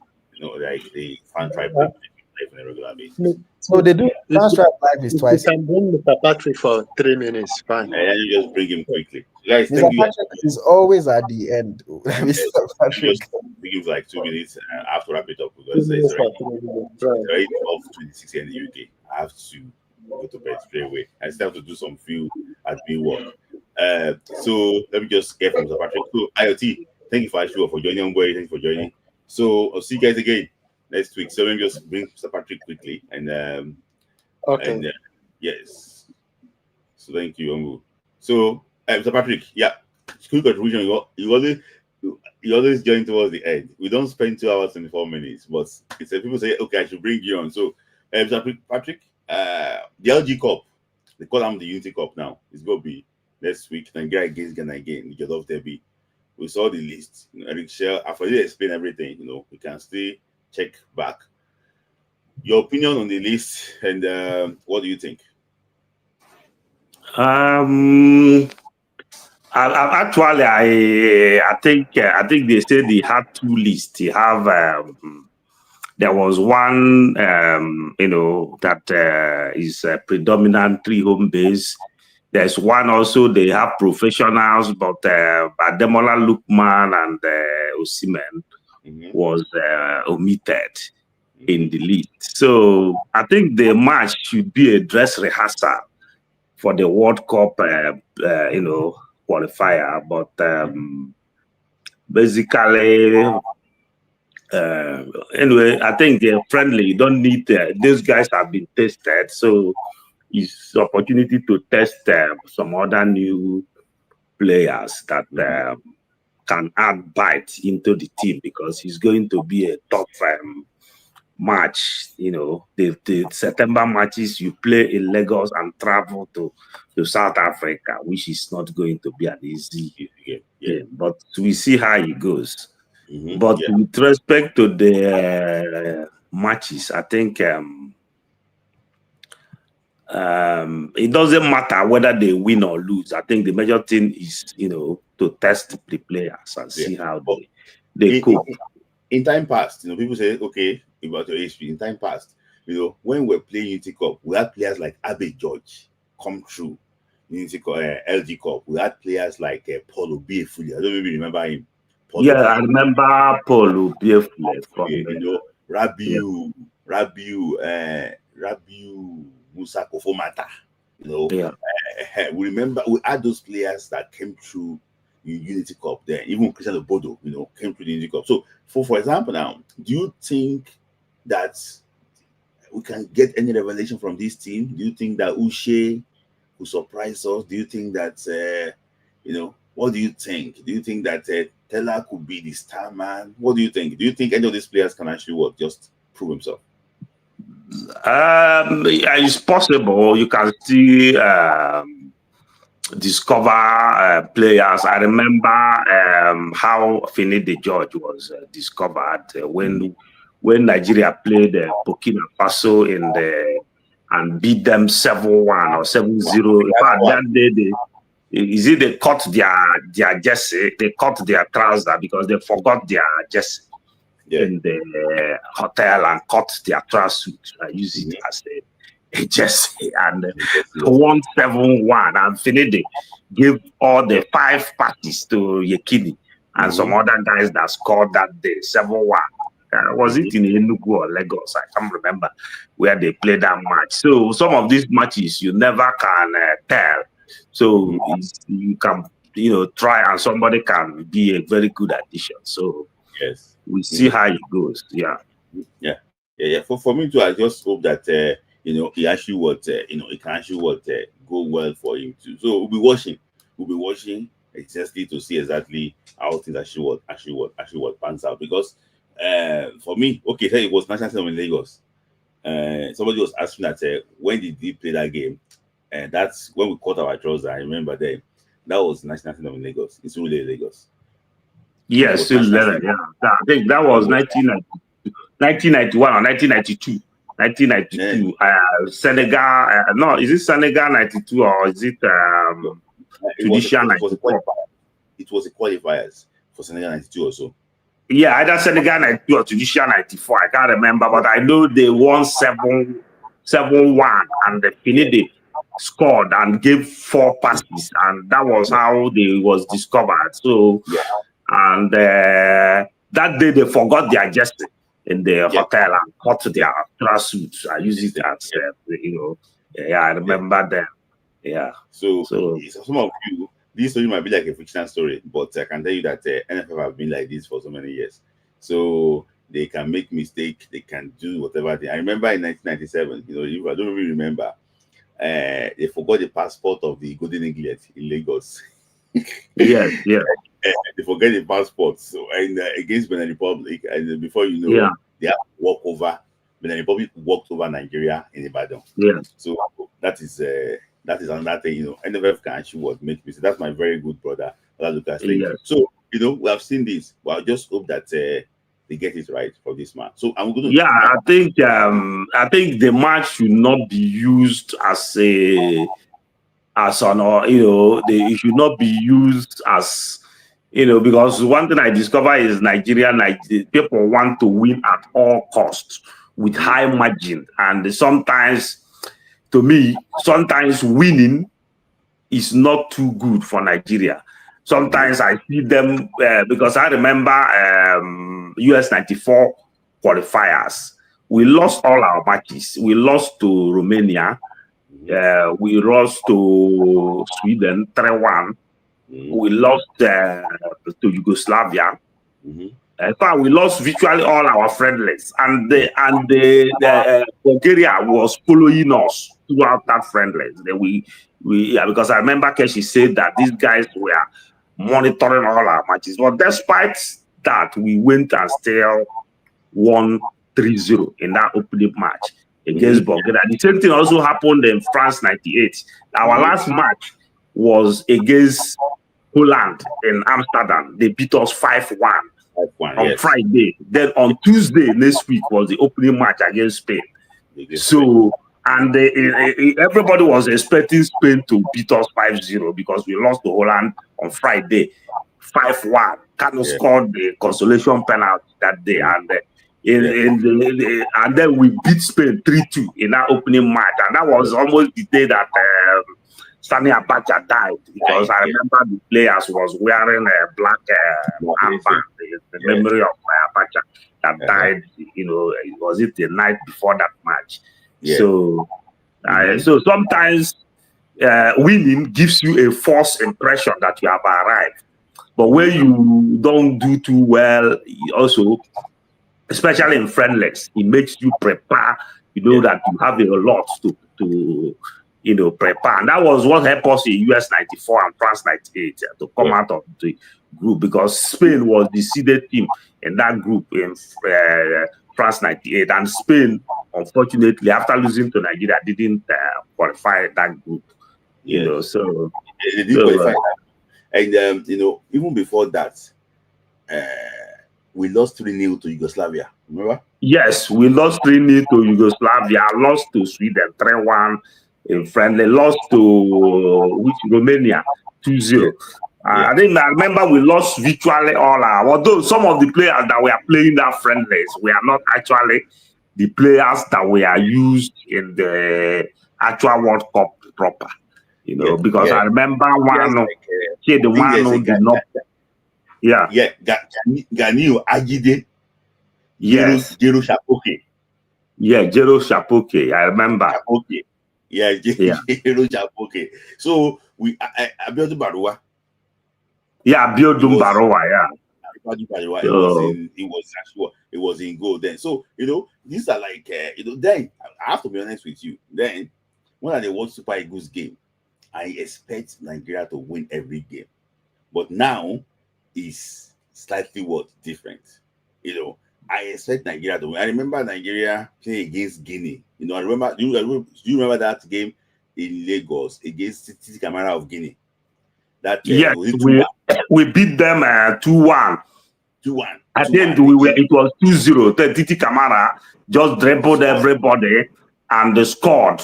You know, I think this guy was given a red card in that match. Guabon for he removed his jersey. He was over celebrating, and the free gave him. He was not even the person that scored, but he was over celebrating, and then they collected a red card for removing his shirt. You know, I remember that match. You know, and that time, I don't know why. After doing so well in the World Cup qualifier under Philippe Troussé, we went to Ouagadougou in Burkina Faso to go and beat them. That time, pitch was horrible. The pitch in Ouagadougou was horrible. But we went there to beat them. We now lost in Conakry against Guinea 1-0, the last World Cup qualifier. Now asked Troussé to go. And it was the same 3-5-2 that you see Conte have won Napoli. Napoli has won the Serie A with 3-5-2 and 3-4-3. So for people that Conte won 3 Scudetto with Juventus with 3-5-2, 3-4-3, came to Premiership, won the Premier League with Chelsea with the same 3-5-2, went to Inter, won the league. Now he just entered Napoli last season and won the Scudetto with Napoli today with 3-5-2. So I don't know. I'm not against any system, but what I believe is that if the person can get result with the system, I don't see why you cannot use the system. You know, but one thing with Nigerians is that if they are not used to something, the people will start complaining and you know, yelling that this is not the right man for the job. This is because I remember if this guy is not a good coach, we could have lost to South Africa in the semi-final, especially during the penalty shootout, because South Africa was expecting Osimhen, Ademola Lookman, Simon to play the penalty shootout. They have watched all their video clips they were watching that day.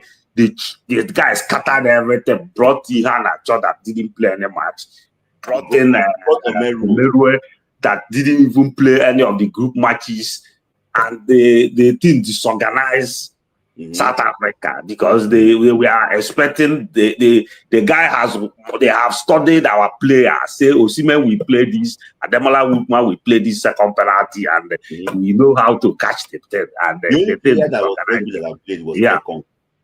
Yes, Ekong was the only regular player that played. Yes, and Ekong also studied the guy jumped before the ball, so he played it in the center. Most of the penalty, he played it in the center because the guy will jump before the ball, so he played it in the center, and that was how we were able to win. So for somebody to tell me that the coach didn't know what he was doing, I don't agree to that, because that match, if he didn't put his strategy right, he could have lost to South Africa when he went to penalty kick out. Because the guy has caught 5 penalties against Cape Verde in the quarterfinal, and everybody, even me, was afraid that this guy, they will win. I was even saying, let this ball not go on penalties, because if it goes on penalties, I didn't want the ball to go on penalties. I didn't want. Yes. So when he went on penalty, Pasero also knew what there was on ground, and he brought in Ihan Acho. Ihan Acho did not play any match throughout that semi-final. Yeah. They brought in Omeruwe, did not play in the defense. Omeruwe came in, and so these guys disorganized. And then this Murphy did not play any match. So Murphy came. So Murphy, Ihan Acho, Omeruwe came to play that penalty.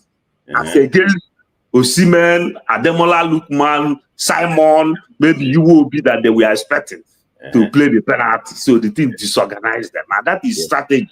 Yes, If he didn't do that, possibly he could have lost that match. It's just like Cape Verde. Because they could study Omeruwe, because he's not playing penalty for his club. There's no way they could study him. Yes. So that's the thing. So I don't know why people keep on saying the guy was a wrong guy. Somebody took you to the finals of a major competition. You say the guy is a wrong guy.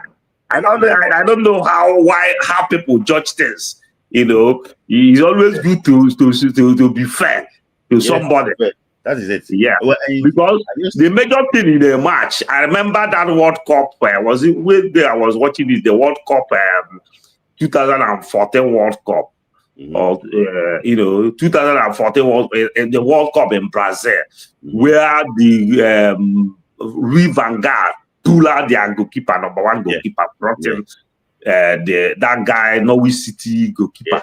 The guy came and caught the penalties, disorganized Costa Rica. That game was a highly tactical, because if the first goalkeeper was there, Costa Rica will beat them, because Costa Rica, their goalkeeper is the former Real Madrid and PSG goalkeeper. He's a very good goalkeeper. Yes. So the Van Gaal came and made that last minute substitution. He just removed goalkeeper.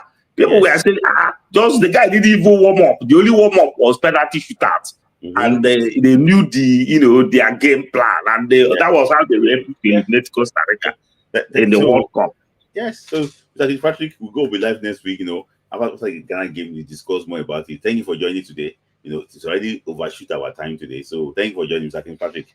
So I beg, if you can join early, I would like to have a conversation with you about football of the past. Maybe, I don't know your handle on Instagram. I'll be trying to get it.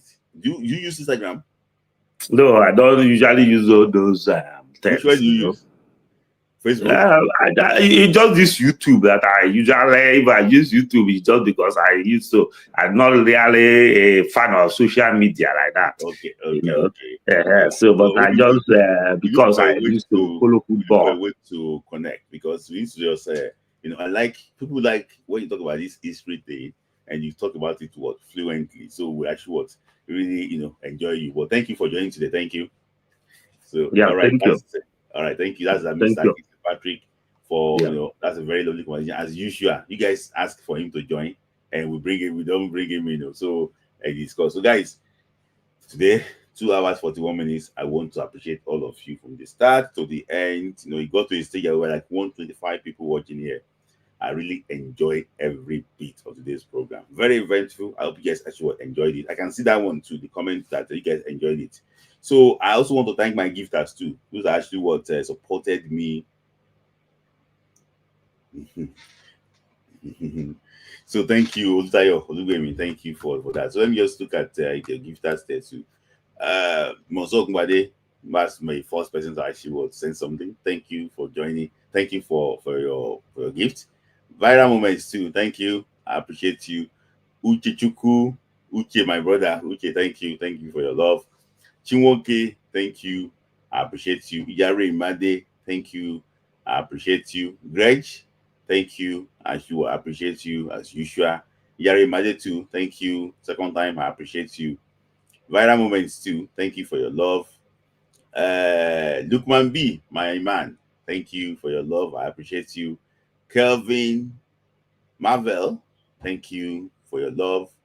Viral moment again, thank you for your love. And Connect to God, thank you for your love. So I really actually would appreciate all of you for joining today. Another Friday, another wonderful edition of Friday Night Football Club. So guys, we're going to be talking, maybe I'm going to come live twice next week. We'll be talking about the Nigeria-Ghana game. We talk about the Nigeria, maybe probably final, on Saturday. We just look for a way to connect, very well. So, but I want to appreciate all of you for our show, for joining. Please, share the video. You can still leave some super thanks too in the chat box too, So want to support us. Thank you. I want to appreciate you for joining. So any news about this African, I will let you know straight away. I will actually update you. I remain I don't know, Lucas. Is it male or female? I don't know about that one though, other Lucas. So thank you guys for your love. I really actually would appreciate you. Until next time.